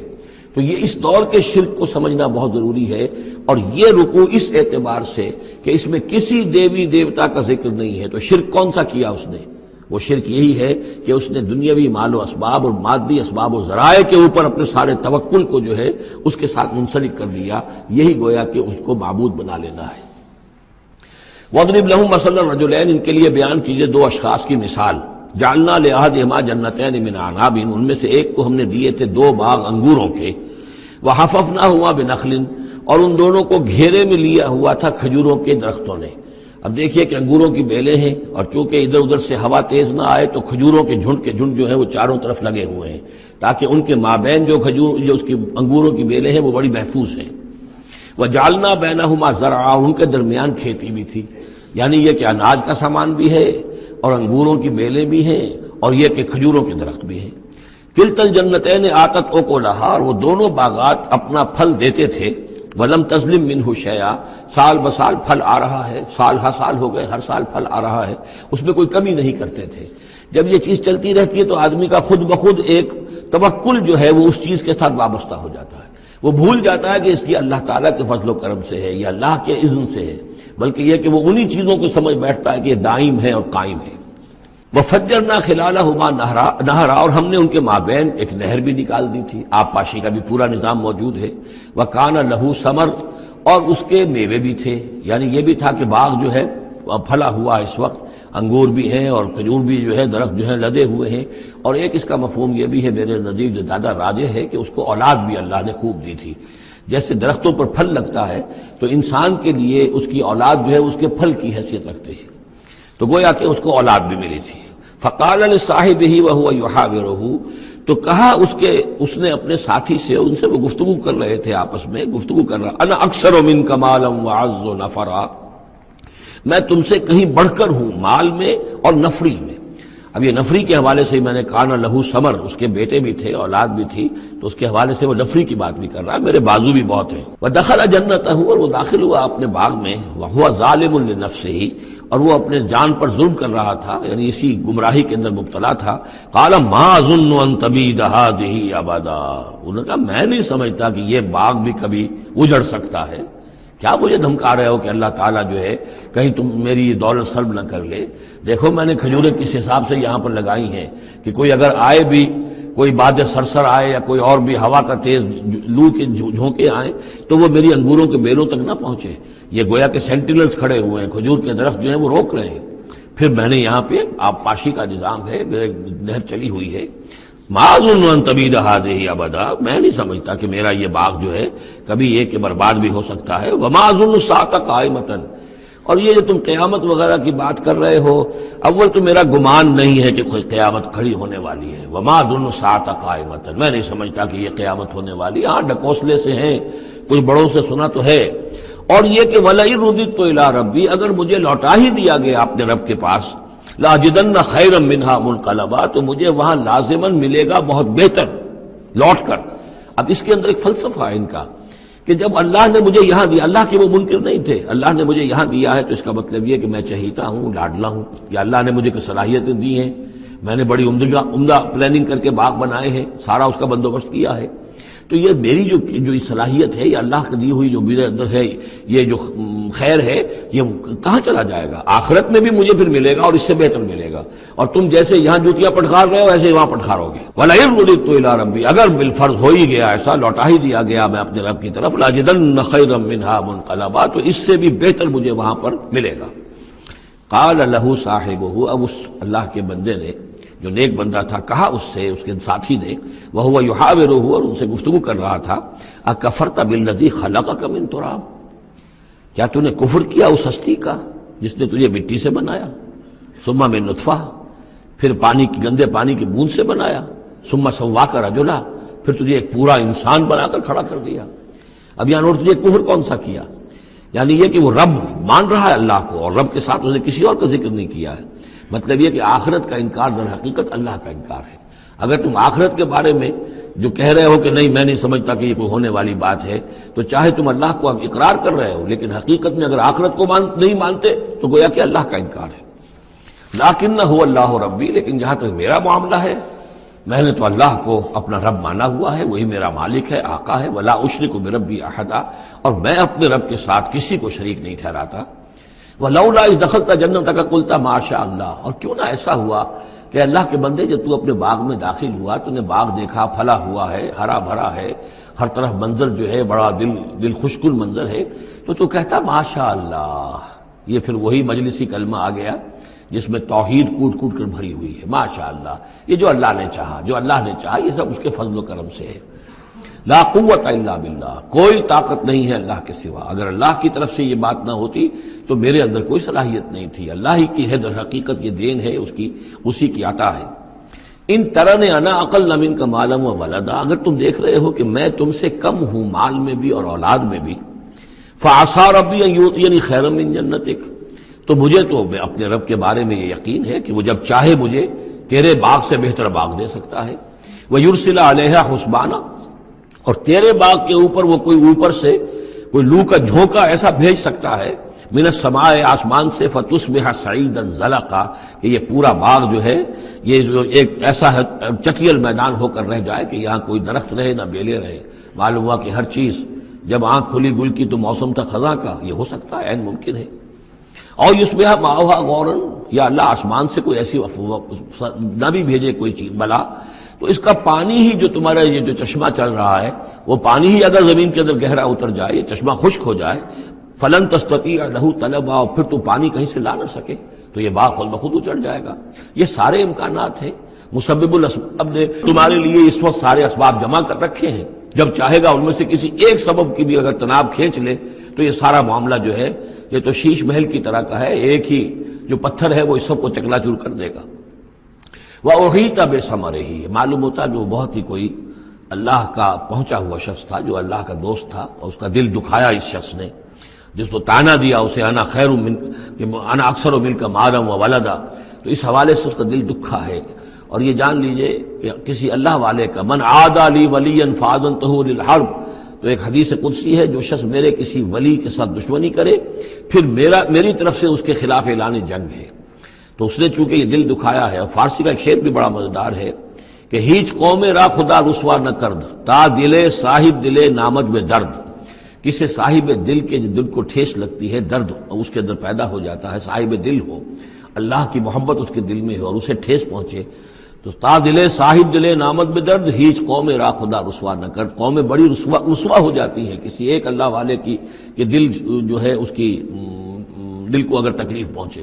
وَأُحِيطَ بِثَمَرِهِ، اس کا سارا ثمر سمیٹ لیا گیا، اللہ تعالیٰ نے جو کچھ اس کو دیا تھا وہ سلب کر لیا، باغ بھی ختم ہوا، اولاد بھی ختم ہوئی۔ فَأَصْبَحَ يُقَلِّبُ كَفَّيْهِ عَلَى مَا أَنفَقَ فِيهَا، تو وہ رہ گیا اپنے ہاتھوں کو ملتا ہوا، اپنی ہتھیلیوں کو ملتا ہوا، جسے ہم کہتے ہیں کفے افسوس ملنا۔ یقلب کفیہ علی ما انفق فیہا، جو کچھ اس نے خرچ کیا تھا، انویسٹ کیا تھا، محنت کی تھی، کتنا عرصہ لگا تھا اس باغ کے پلاننگ میں، باغ کو اس نے لگایا تھا، کہاں کہاں سے پودے لایا ہوگا، ما انفق فیہا وہی خاویۃ علی عروشہا، اور وہ باغ جو ہے گرا پڑا ہوا تھا اپنی چھتریاں کے اوپر، کیونکہ جو انگور کی بیلیں ہوتی ہیں وہ ٹٹیاں ہوتی ہیں، چھتریاں ہوتی ہیں، وہ سب اوندھی پڑی ہیں۔ وَيَقُولُ يَا لَيْتَنِي لَمْ أُشْرِكْ بِرَبِّي أَحَدًا، اور اس وقت وہ کہہ رہا تھا ہائے میری شامت، کیا کاش کہ میں نے اپنے رب کے ساتھ شرک نہ کیا ہوتا۔ اب یہ کون سا شرک ہے؟ اس پوری گفتگو کے اندر کہیں کسی دیوی کا، دیوتا کا، کسی کا ذکر نہیں ہے، کسی کی شفاعت کا ذکر نہیں ہے۔ یہ ہے ہمارا آج کا نقشہ مادہ پرستی کا، آج کی ہماری ذہنیت جو ہے پوری کی پوری اس رکوع کے اندر موجود ہے۔ وَلَمْ تَكُنْ لَهُ فِئَةٌ يَنْصُرُونَهُ، اور نہ ہوئی پھر اس کی کوئی جماعت، کوئی اس کی فوج ہوتی جو اس کی مدد کرتی من دون اللہ، اللہ کے مقابلے میں۔ وَمَا كَانَ مُنْتَصِرًا، اور نہ ہی وہ اس قابل تھا کہ کسی سے انتقام لے۔ کس سے انتقام لے؟ سارا فیصلہ تو اللہ کی طرف سے ہوا ہے۔ هُنَالِكَ الْوَلَایَةُ لِلَّهِ الْحَقِّ، یہاں تو حکومت اور اختیار کل کا کل اللہ ہی کے لیے ہے، سچے اللہ کے لیے جو الحق ہے۔ یہ ولایا ہے واو کے زبر کے ساتھ۔ والی کہتے ہیں حاکم کو، مالک کو والی، والی سے ولایا بنتا ہے۔ ولی کہتے ہیں دوست، پشت پناہ، اور اس سے ولایا بنتا ہے، ولایت باہمی۔ اللہ ولی الذین آمنوا یخرجهم من الظلمات الی النور، اور الا ان اولیاء اللہ لا خوف علیہم ولا هم یحزنون، یہ ولایت ہے واو کے زیر کے ساتھ۔ اور والی ہونا کسی کا،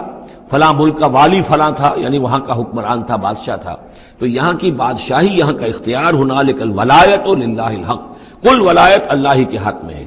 ہوا خیر ثوابا و خیر عقبا، یقیناً وہی بہتر ہے انعام دینے والا، اور وہی بہتر ہے نتیجے کے اعتبار سے، عاقبت کے اعتبار سے۔ وَاضْرِبْ لَهُم مَثَلَ الْحَیَاةِ الدُّنْیَا، اور ان کے لیے ذرا بیان کیجئے ایک مثال دنیا کی زندگی کے لیے۔ کَمَاءٍ أَنزَلْنَاهُ مِنَ السَّمَاءِ، جیسے پانی کہ ہم نے اتارا آسمان سے، فَاخْتَلَطَ بِهِ نَبَاتُ الْأَرْضِ، اس کے ساتھ رل مل کر زمین کا جو سبزہ ہے وہ نکل آیا۔ فَأَصْبَحَ حَشِيمًا تَذْرُوهُ الرِّيَاحُ، اب یہ ایک لمبی بات ہے جسے مختصر کیا گیا کہ پھر کچھ عرصے کے بعد وہ سبزہ جو ہے وہ زرد پڑ جاتا ہے، پھر دھوپ کے اندر سوکھ کر پیلا ہو گیا، پھر چورا چورا ہو گیا، پھر وہ چٹیل زمین کی زمین رہ گئی۔ تو زندگی کا یوں سمجھیے کہ جیسے فصل لے لیجئے، کھیت کے اندر آپ نے بیج ڈالے ہیں، ہل چلایا ہے، پانی دیا ہے، اب فصل ہے، لہرا رہی ہے، ہریاول ہے، بڑا دل خوش کن منظر ہے۔ کچھ دنوں کے بعد اسی فصل کے اوپر جو زردی آ جاتی ہے، پھر وہ پک گئی ہے، اس کے بعد وہ کٹ جاتی ہے، کٹنے کے بعد پھر وہی منظر وہی ہے، وہی ویران منظر ہے، اور کہیں کہیں جو ہے وہ جو بھی توڑی کے تن کے کچھ پڑے ہوئے ہیں، اللہ اللہ خیر صلی اللہ۔ یہ جو سائیکل ہے،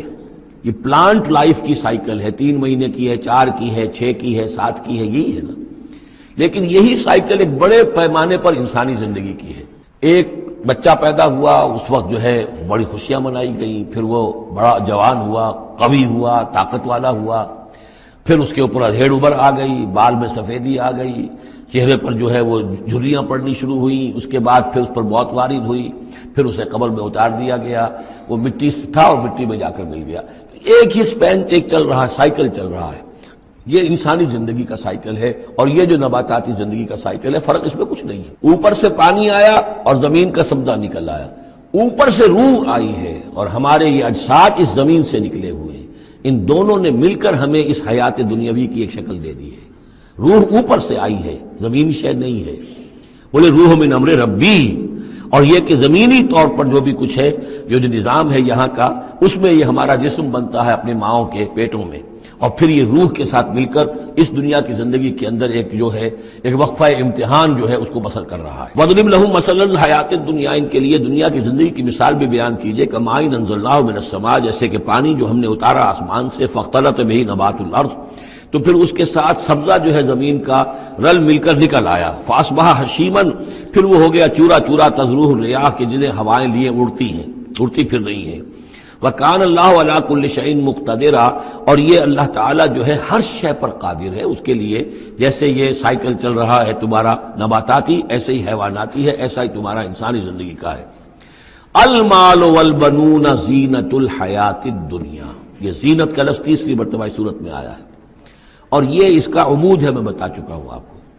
انا جعلنا ما علی الارض زینۃ لہا لنبلوہم ایہم احسن عملا، پھر آیا ترید و زینت الحیات الدنیا۔ اے نبی دیکھیے کہیں لوگوں کو گمان نہ ہو کہ محمد بھی دنیا کی زندگی کی زیبائش اور آرائش ہی پر رجھے ہوئے ہیں، معاذ اللہ، صلی اللہ علیہ وسلم۔ اب یہاں فرمایا یہ دنیا کی زندگی جو تمہاری ہے اس میں اولاد اور مال یہ تمہارے لیے زیبائش ہے، آرائش ہے، لیکن کتنی دیر کی؟ صرف اس زندگی کا معاملہ ہے، اسی کے لیے یہ ساز و سامان ہے جو برت لوگے، یہ رشتے جو ہیں یہ بھی یہاں ہی کے لیے ہیں۔ آخر میں تو ظاہر بات ہے کہ پھر جو ہے تمہیں اکیلے جا کر پیش ہونا اللہ کی عدالت میں، نہ کوئی باپ تمہارا ساتھ دے گا، نہ کوئی بیوی ساتھ دے گی، نہ کوئی بیٹا ساتھ دے گا۔ کلہم آتی ہے یوم القیامت فردا، اگلی سورہ جو ہے سورہ مریم، اس کے اندر یہ بات آ رہی ہے، اکیلے اکیلے جو ہے پھر وہ اپنا پورا محاسبہ جو ہے اس کو فیس کرنا ہے۔ المال والبنون زینت الحیات الدنیا، مال اور بیٹے یہ دنیا کی زندگی کی رونق ہے۔ والباقیات الصالحات، باقی رہنے والی تو نیکیاں ہیں۔ نیکی کوئی کمائی ہے اس 30 سال میں، 40 سال میں، 50 سال میں، تو ان کے لیے بقا ہے، مال کے لیے کوئی بقا نہیں ہے۔ الباقیات الصالحات خیر عند ربک ثواب و خیر عملا، وہ یقیناً بہتر ہیں تیرے رب کے نزدیک ثواب کے اعتبار سے، بدلے کے اعتبار سے بھی، اور توقع اور امید کے اعتبار سے۔ امید اگر کوئی لگانی ہے تو یہ مال اسباب سے نہ لگاؤ، امید اگر لگانی ہے تو اولاد سے نہ لگاؤ، امید لگانی ہے تو کوئی نیکی اگر ہے اور آخرت میں اس کا اجر و ثواب کی توقع ہے تو تمہارے لیے سہارا جو ہے اصل بننا چاہیے وہ۔ وَيَوْمَ نُسَيِّرُ الْجِبَالَ، اب یہ قیامت کا نقشہ کھینچا جا رہا ہے، اور جس دن کے ہم چلائیں گے پہاڑوں کو، وَتَرَى الْأَرْضَ بَارِزَةً، اور تم دیکھو گے کہ زمین بالکل ننگی ہو گئی ہے، کوئی اونچائی نہیں رہی، کوئی نیچائی نہیں رہی، کوئی اونچ نہیں، کوئی ٹیڑھ نہیں، کچھ نہیں، سیدھی چٹیل۔ پہاڑ چل جائیں گے تو آئی بات ہے کہ یہ اونچائیاں ختم ہو جائیں گی۔ وَحَشَرْنَاهُمْ، اور ہم ان سب کو جمع کریں گے۔ وَلَمْ نُغَادِرْ مِنْهُمْ أَحَدًا، اور ان میں سے ایک کو نہیں چھوڑیں گے، کوئی بھی نسل انسانی کا جو حضرت آدم سے لے کر اور قیامت کے آخری ساعت تک جو لوگ بھی پیدا ہوں گے سب کے سب موجود ہوں گے۔ وَعُرِضُوا عَلَىٰ رَبِّكَ صَفًّا، وہ پیش کیے جائیں گے اپنے رب کے سامنے صفیں باندھے ہوئے۔ لَقَدْ جِئْتُمُونَا كَمَا خَلَقْنَاكُمْ أَوَّلَ مَرَّةٍ، یہ پہلے بھی مضمون آ چکا ہے، آ گئے ہونا ہمارے پاس جیسے کہ ہم نے پیدا کیا تھا پہلی مرتبہ۔ پہلی مرتبہ کب؟ عالم ارواح میں، وہ اکٹھے تھے سب کے سب۔ بعد میں جو دنیا میں پیدائش ہماری ہوئی ہے یہ تخلیق ہے دوسری مرتبہ، یہ زمینی تخلیق کے ساتھ روح کو جوڑ کر جو ہے یہ ہمارا در حقیقت یہ تخلیق ثانی ہے۔ تخلیق اول جو ہے وہ تو ہماری ارواح کی شکل میں ہوئی، اور وہی شکل میں تھی کہ آدم سے لے کر اگر کل دنیا کی زندگی 15,000 برس ہو، فرض کیجئے آدم کے بعد سے لے کر قیامت تک، تو 15,000 برس تک جتنے انسان نسل آدم میں پیدا ہوئے بیک وقت وہ موجود تھے اس وقت بھی، اور بیک وقت موجود ہوں گے قیامت کے میدان میں بھی۔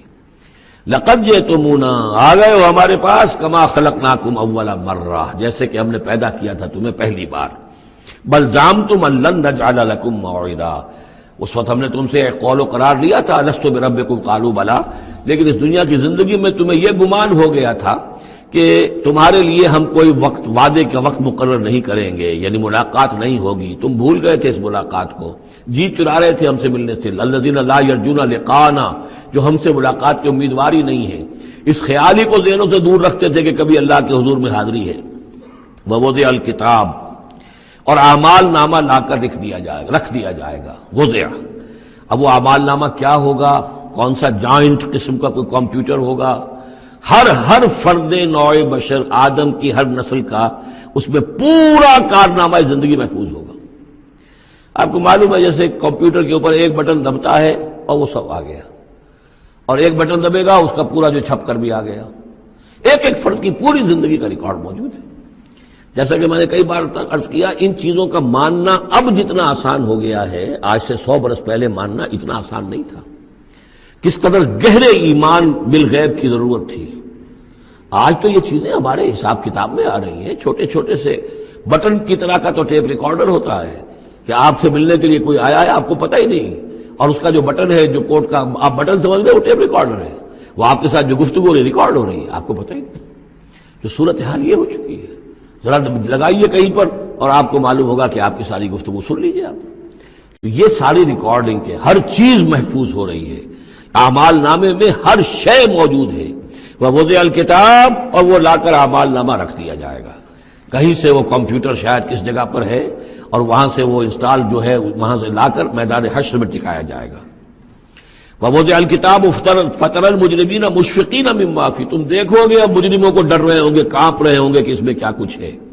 وَيَقُولُونَ، اور وہ کہتے ہوں گے یا ویلتنا، ہائے ہماری شامت، ما لہذا الکتاب، یہ کیسا اعمال نامہ ہے، لا یغادر صغیرۃ ولا کبیرۃ، اس نے تو کسی چھوٹی سی چھوٹی بات کو نہیں چھوڑا، نہ کسی بڑی بات کو چھوڑا، الا احصاها، مگر یہ کہ اس کو محفوظ رکھا ہوا ہے۔ اس نے تو مائنیوٹس ڈیٹیلز کو بھی اومٹ نہیں کیا ہے۔ کیسا یہ اعمال نامہ، ما لہذا الکتاب لا یغادر صغیرۃ ولا کبیرۃ الا احصاها ووجدوا ما عملوا حاضرا، ما عملوا، اور وہ پائیں گے جو بھی عمل انہوں نے کیا ہوگا اسے موجود۔ ولا یظلم ربک احدا، تیرا رب کسی پر ظلم نہیں کرے گا، یہ تمہارے اپنے اعمال ہیں۔ وَإِذْ قُلْنَا لِلْمَلَائِكَةِ اسْجُدُوا لِآدَمَ فَسَجَدُوا إِلَّا إِبْلِيسَ، اور جو یاد کرو جب کہ ہم نے کہا تھا فرشتوں سے کہ جھکو آدم کے سامنے، سجدہ کرو آدم کو، تو ان سب نے سجدہ کیا لیکن نہیں کیا ابلیس نے۔ کان من الجن، اب یہاں وہ حقیقت کھول دی گئی جو بقیہ 6 جگہوں پر نہیں ہے، وہ جنات میں سے تھا۔ فَفَسَقَ عَنْ أَمْرِ رَبِّهِ، فا یہاں پر اب علت کو ظاہر کر رہا ہے۔ فرشتہ کبھی بھی اللہ کے حکم سے سرتابی نہیں کرتا، فرشتہ اللہ کے حکم کی نافرمانی نہیں کرتا۔ یفعلون ما یؤمرون لا یعصون اللہ ما امرهم، تو یہ جو نافرمانی اس نے کی ہے اس کی وجہ یہ ہے کہ وہ فرشتوں میں سے نہیں تھا، جنات میں سے تھا۔ کان من الجن ففسق عن امر ربه، تو اس نے وہ نکل بھاگا اپنے رب کے حکم سے، یا نافرمانی کی اپنے رب کے فرمان کی۔ افتتخذونہ وذریتہ اولیاء من دونی، تو سوچو اے اولاد آدم، کیا تم اس کو اپنا ولی بناتے ہو اور اس کی نسل کو، اس کی اولاد کو، اس کے چیلوں چاٹوں کو، اس کے ایجنٹوں کو، ان سے دوستیاں کاٹتے ہو، من دونی، مجھے چھوڑ کر۔ میں تمہارا خیر خواہ، میں نے تمہارے سامنے سارے فرشتوں کو جھکوا دیا، میں نے تمہیں خلافت عرضی عطا فرمائی، تم میری کریشن کا ماسٹر پیس، کلائمیکس، اور تم بدبختو، تم نے مجھے چھوڑ کر دوست بنایا اس شیطان لعین کو اور اس کے ایجنٹوں کو اور اس کی اولاد کو، چاہے وہ اس کے ایجنٹ جو ہیں وہ اس کے صلب سے ہیں، اس کی اولاد سے ہیں، اور یا یہ کہ انسانوں میں سے ہیں۔ افتتخذونہ وذریتہ اولیاء من دونی، کیا تم اسے اور اس کے اولیاء اور اس کی نسل کے لوگوں کو، اس کی اولاد کو ولی بنا رہے ہو مجھے چھوڑ کر، وہم لکم عدو، جبکہ فی الواقع وہ تمہارے دشمن ہیں۔ بئس للظالمین بدلا، کتنا برا بدل ہے کہ جو ان ظالموں نے اپنے لیے اختیار کیا ہے، اللہ کو چھوڑ کر ان کی رفاقت، اللہ کی دوستی چھوڑ کر اس شیطان لعین کی دوستی۔ ما اشہدتہم خلق السماوات والارض ولا خلق انفسہم، میں نے تو ان جنات کو نہ تو انہیں شہید بنایا تھا آسمان اور زمین کی تخلیق کا، اور نہ ان کے اپنی تخلیق کا۔ وما کنت متخذ المضلین عضدا، اور میں ایسے بہکانے والوں کو اپنا مددگار نہیں بنایا کرتا، یہ جو تم نے ان کو میرے برابر بنا دیا، اس کو مجھے چھوڑ کر انہیں ولی بنا لیا، ان کی دوستی کر رہے ہو، تو آسمان کی اور زمین کی تخلیق میں، بلکہ خود ان کی تخلیق میں وہ کوئی اس کے شاہد نہیں ہے۔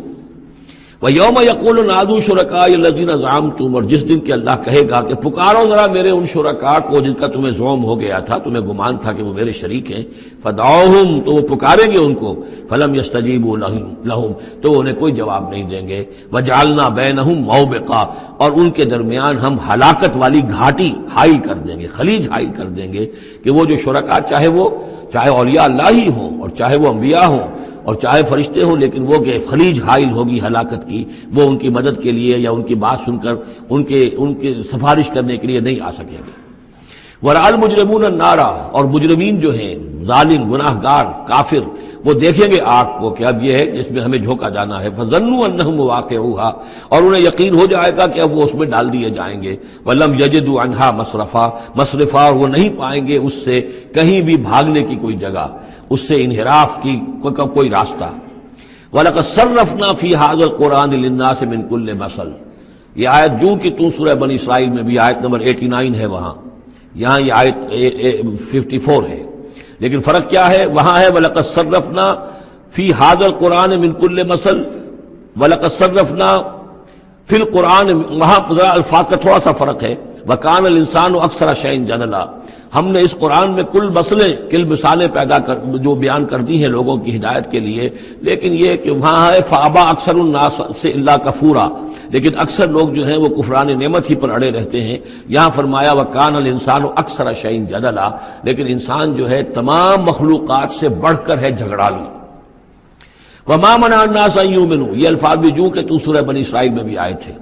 وَمَا مَنَعَ النَّاسَ أَن يُؤْمِنُوا، آیت نمبر 94 ہے یہ وہاں۔ وما منع الناس ان يؤمنوا اذ جاءهم الهدى ويستغفروا ربهم، اور نہیں روکا لوگوں نے کو ایمان لانے سے جبکہ ان کے پاس ہدایت آ گئی کہ وہ استغفار کرتے اپنے رب سے، الا ان تاتيهم سنت الاولین، وہاں آیا ہے الا ان قالوا ابعث اللہ بشرا رسولا، کہ ان کو ایمان سے روکنے والی ان کا یہ خیال تھا کہ کیا اللہ تعالیٰ نے انسان کو رسول بنا کر بھیجا ہے۔ یہاں فرمایا الا ان تاتيهم سنت الاولین، ان کو جو روکا گیا ہے وما منع الناس ان يؤمنوا اذ جاءهم الهدى، یہ جو رک گئے ہیں جب ہدایت ان کے پاس آ گئی کہ ایمان نہیں لا رہے اور استغفار نہیں کر رہے، الا ان تاتيهم سنت الاولین، مگر یہ کہ ان پر آ کر رہے گی اب وہی جو پہلو کا جو انجام ہوا تھا وہی ان کے اوپر بھی مسلط ہوگا، او یاتیہم العذاب قبلا، یا یہ کہ عذاب ان کے سامنے آ جائے گا۔ وما نرسل المرسلین الا مبشرین ومنذرین، یہاں پہ جمع کے سیغے میں آ رہا ہے، سورہ بنی اسرائیل میں واحد کے سیغے میں آیا تھا آخری رکوع میں، وما ارسلناک الا مبشرا ونذیرا، اور ہم نے نہیں بھیجا ہے محمد آپ کو مگر مبشر اور نذیر بنا کر۔ یہاں جمع کے سیغے میں وما نرسل المرسلین الا مبشرین ومنذرین ویجادل الذین کفروا بالباطل، اور یہ کافر جو ہیں یہ جھگڑتے ہیں کفر اور بالباطل، جھوٹ کے لیے، جھوٹ کی طرف سے، لیدحضوا بہ الحق، تاکہ اس کے ذریعے سے حق کو بچلا دیں، حق کو ٹلا دیں، حق کو شکست دے دیں۔ یہ جھگڑ رہے ہیں، دلیل بازی کر رہے ہیں، مناظرے کر رہے ہیں، کٹ حجتیاں کر رہے ہیں۔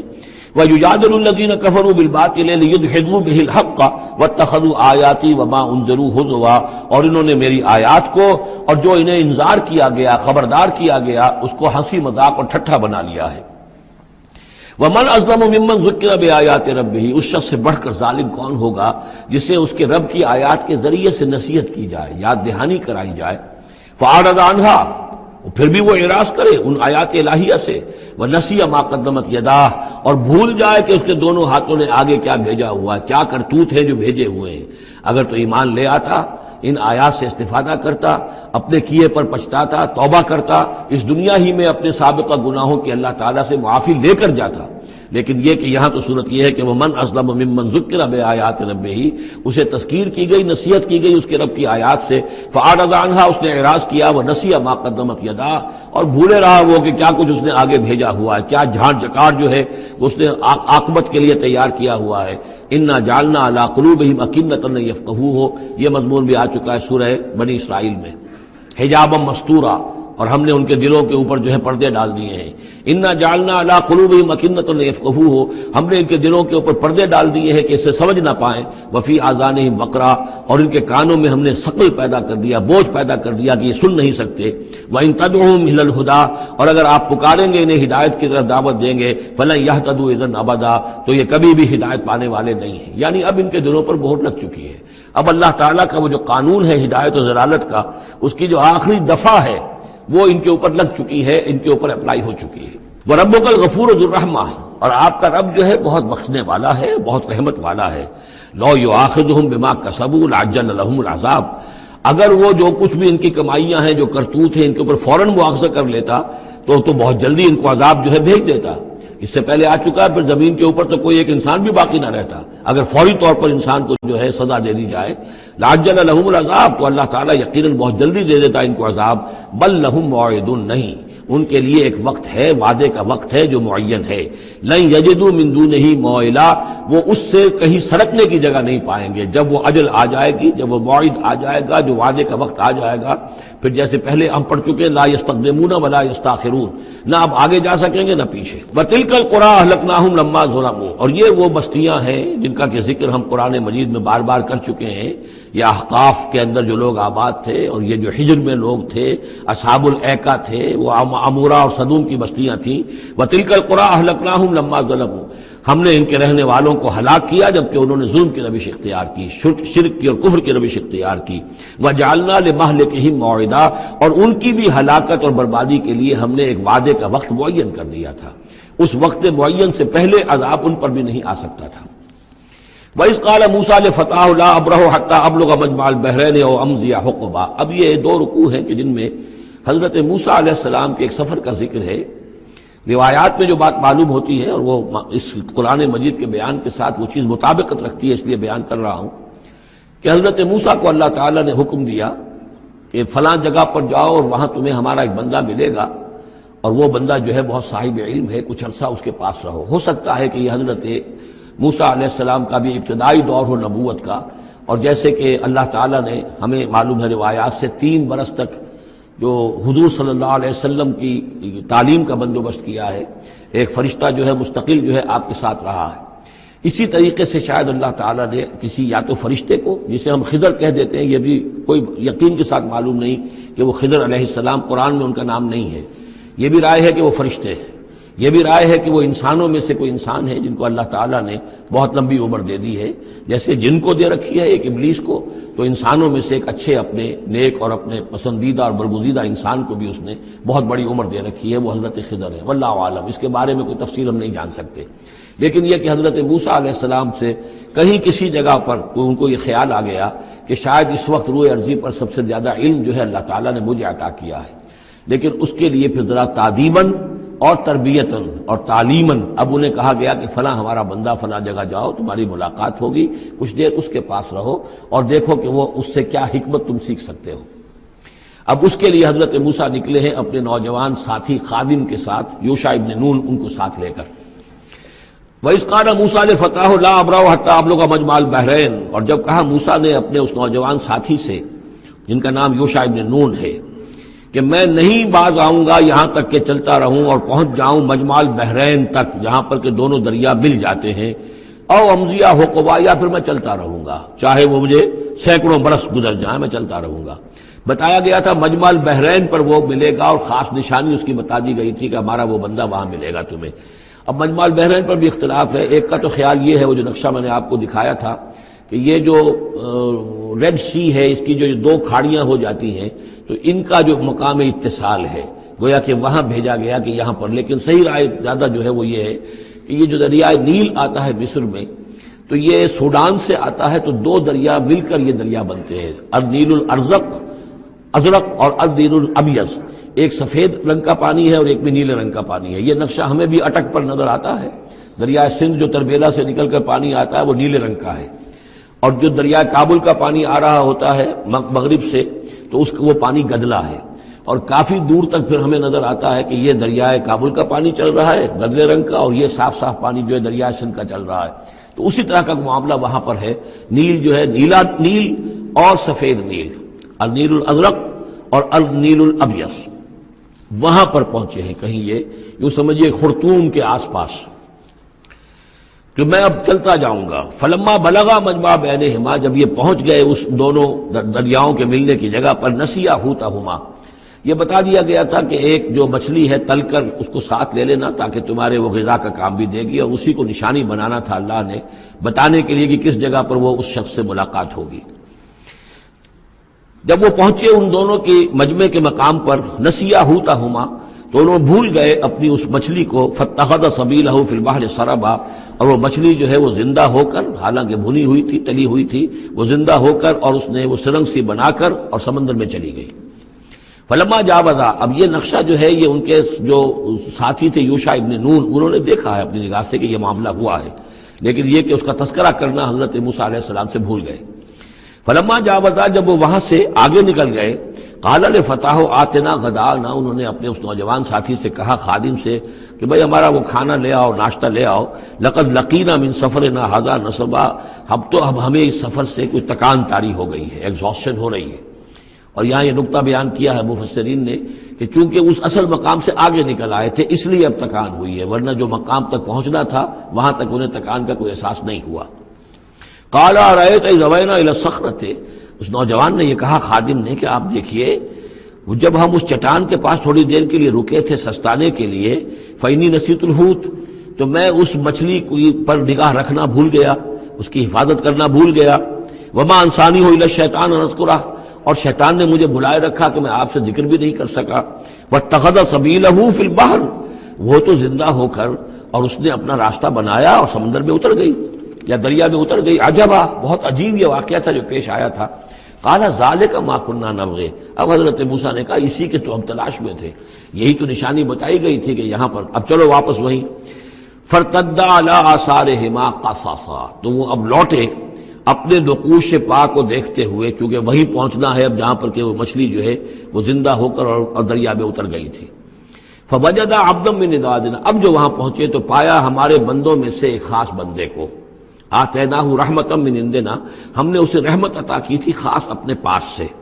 وعلمناہ من لدنا علما، اور اسے علم سکھایا تھا خاص اپنے پاس سے۔ یہ علم لدنی ایک اصطلاح ہے جو یہیں سے لفظ اخذ کیا گیا ہے۔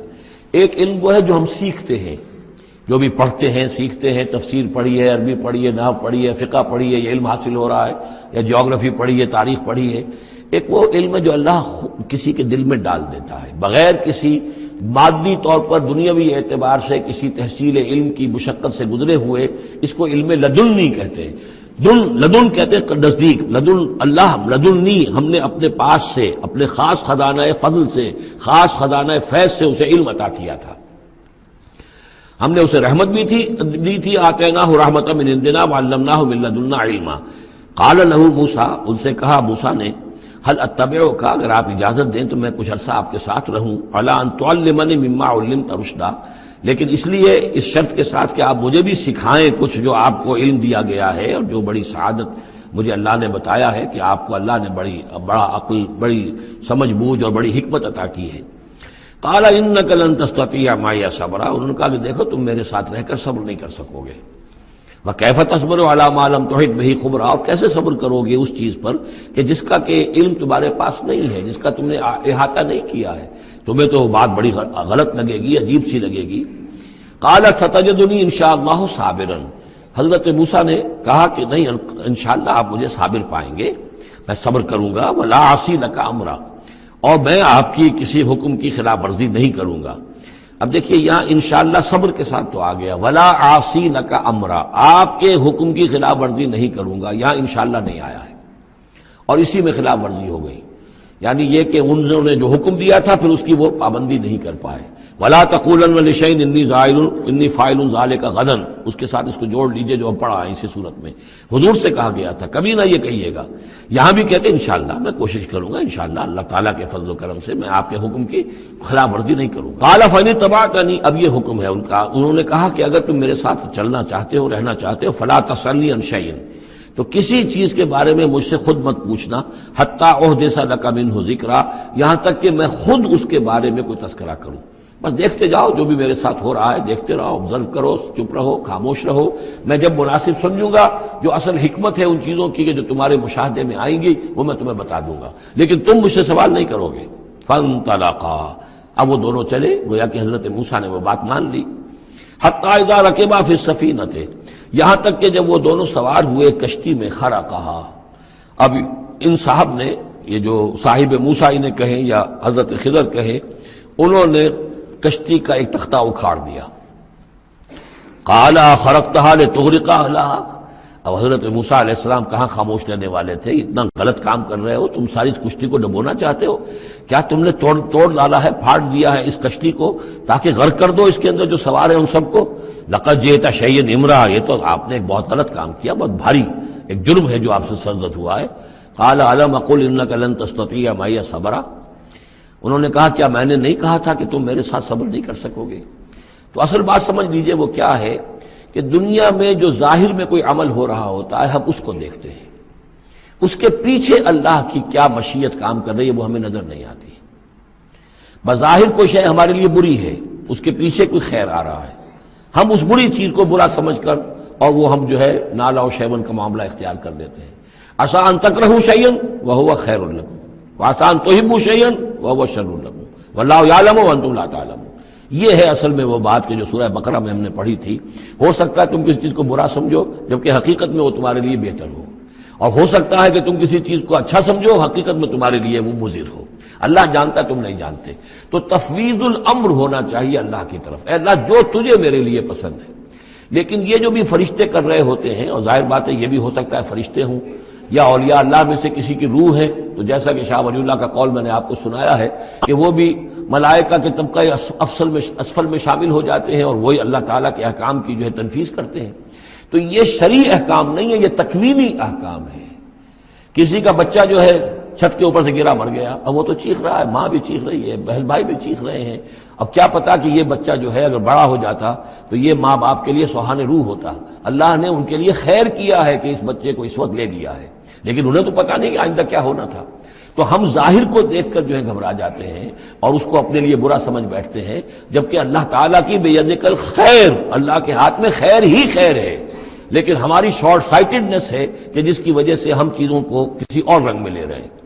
اس کے لیے یہ 3 واقعات ہیں کہ جو انہوں نے دکھائے گئے۔ قال لا تؤاخذنی بما نسیت ولا ترهقنی من امری عسرا، تو انہوں نے کہا، حضرت موسیٰ نے عرض کیا لا تؤاخذنی بما نسیت، مجھ سے مواخذہ نہ کیجئے اس پر کہ جو میں بھول گیا کہ میں نے آپ سے وعدہ کیا تھا کہ میں آپ سے کوئی سوال نہیں کروں گا، ولا ترهقنی من امری عسرا، اور نہ دباؤ ڈالیے مجھ پر میرے معاملے میں کچھ زیادہ سختی نہ کیجئے، ایسا نہ ہو کہ ایک ہی دفعہ کی میری غلطی کے اوپر کہتے ہیں جاؤ اب یہاں سے، بلکہ ذرا یہ نرمی کیجئے۔ فانطلقا، پھر چلے دونوں، حتی اذا لقیا غلاما قتلہ، جب ایک نوجوان سے ملاقات ہوئی اس نے قتل کر دیا اس کو، حضرت خضر نے۔ قال قتلت نفسا زکیۃ بغیر نفس، حضرت موسیٰ علیہ السلام پھر بولے یہ کیا کیا آپ نے؟ ایک بے گناہ جان کو آپ نے قتل کر دیا اس کے بغیر کہ اس نے کسی کا خون بہایا ہو۔ لقد جئت شیئا نکرا، یہ تو آپ نے بہت ہی نامعقول حرکت کی ہے۔ قال الم اقل انک لن تستطیع معی صبرا، اب انہوں نے بھی ذرا ڈانٹ کے انداز میں کہا الم اقل لک، کیا میں نے نہیں کہا تھا تم سے کہ تم میرے ساتھ صبر نہیں کر سکو گے؟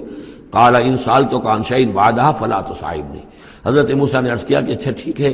اب اگر تیسری مرتبہ مجھ سے غلطی ہو جائے، دوسری مرتبہ اور مجھے معافی دے دیں، اگر اب میں اس کے بعد کوئی آپ سے سوال کروں تو پھر ٹھیک ہے، آپ مجھے اپنے ساتھ نہ رکھیے گا، فلا تصاحبنی، پھر یہ کہ میں اپنا راستہ لے لوں گا۔ قد بلغت من لدنی عذرا، میری جانب سے آپ نے جو ہے حجت قائم کر دی ہے اور آپ عذر جو ہے اب آپ کر سکتے ہیں کہ آپ مجھے اپنے ساتھ نہ رکھیں، یعنی خطا میری ہے۔ فانطلقا، پھر چلے، حتی اذا اتیا اہل قریۃ استطعما اہلھا، اور جب یہاں تک کہ وہ پہنچے ایک بستی والوں کے پاس، وہاں انہوں نے ان سے چاہا کہ وہ انہیں کھانا کھلائیں، مسافر جیسے ہوتے ہیں کہ بھائی ہم لوگ آئے ہیں، مسافر ہیں، آپ کی بستی میں آئے ہیں تو ہمیں کھانا کھلائیے۔ فابوا ان یضیفوہما، تو وہاں کی بستی والوں نے، وہ ایسے کچھ کٹھور اور شقی لوگ تھے، انکار کر دیا ان کی ضیافت سے، انہیں کچھ کھانے کو نہیں دیا۔ فوجدا فیہا جدارا، وہاں انہوں نے دیکھا ایک دیوار، یرید ان ینقضہ، کہ بالکل گرنے کو ہے، ٹوٹنے کو ہے، گرنے کو ہے۔ فاقامہ، تو وہ حضرت خضر نے اس کو سیدھا کر دیا، بنا دیا اور سیدھا کر دیا، مضبوط کر دیا۔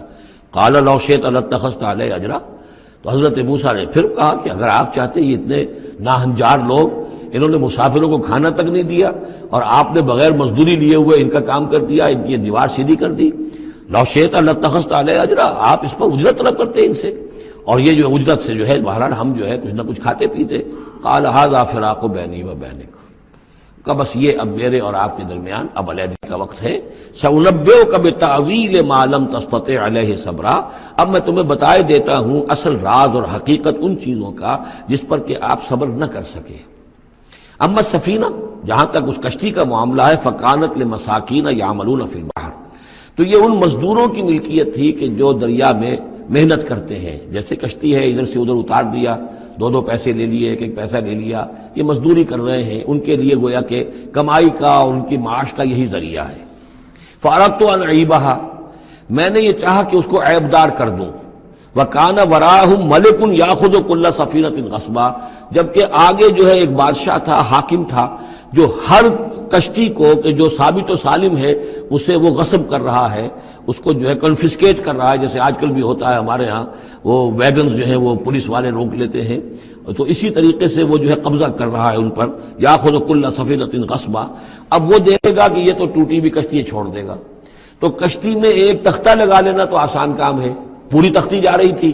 تو میں نے ایک تختہ جو ان کا جو ہے توڑ دیا ہے تاکہ اسے ناقص سمجھ کر وہ بادشاہ جو ہے اسے ریجیکٹ کر دے اور اس کشتی کو نہ لے، تو ان مزدوروں کی پوری کشتی بچ جائے۔ ایک تختہ توڑنے سے تختی بچتی ہے، اور یہ سالم رہتی تختی تو پوری کشتی جا رہی تھی۔ تو میں نے ان کی خیر کے لیے کیا ہے، جس کو تم نے یہ سمجھا کہ شاید میں لوگوں کو ہلاک کرنے کے لیے میں نے یہ قدم اٹھایا ہے۔ وَأَمَّا الْغُلَامُ، اور جہاں تک اس لڑکے کا معاملہ ہے، نوجوان کا، فَكَانَ أَبَوَاهُ مُؤْمِنَيْنِ، اس کے والدین بڑے نیک اور صالح ہیں، والدین دونوں کے دونوں۔ فَخَشِينَا يُرْهِقَهُمَا طُغْيَانًا وَكُفْرًا، اب ظاہر بات ہے کہ حضرت خضر کو معلوم ہوگا کہ اس کے جینز اچھے نہیں ہیں،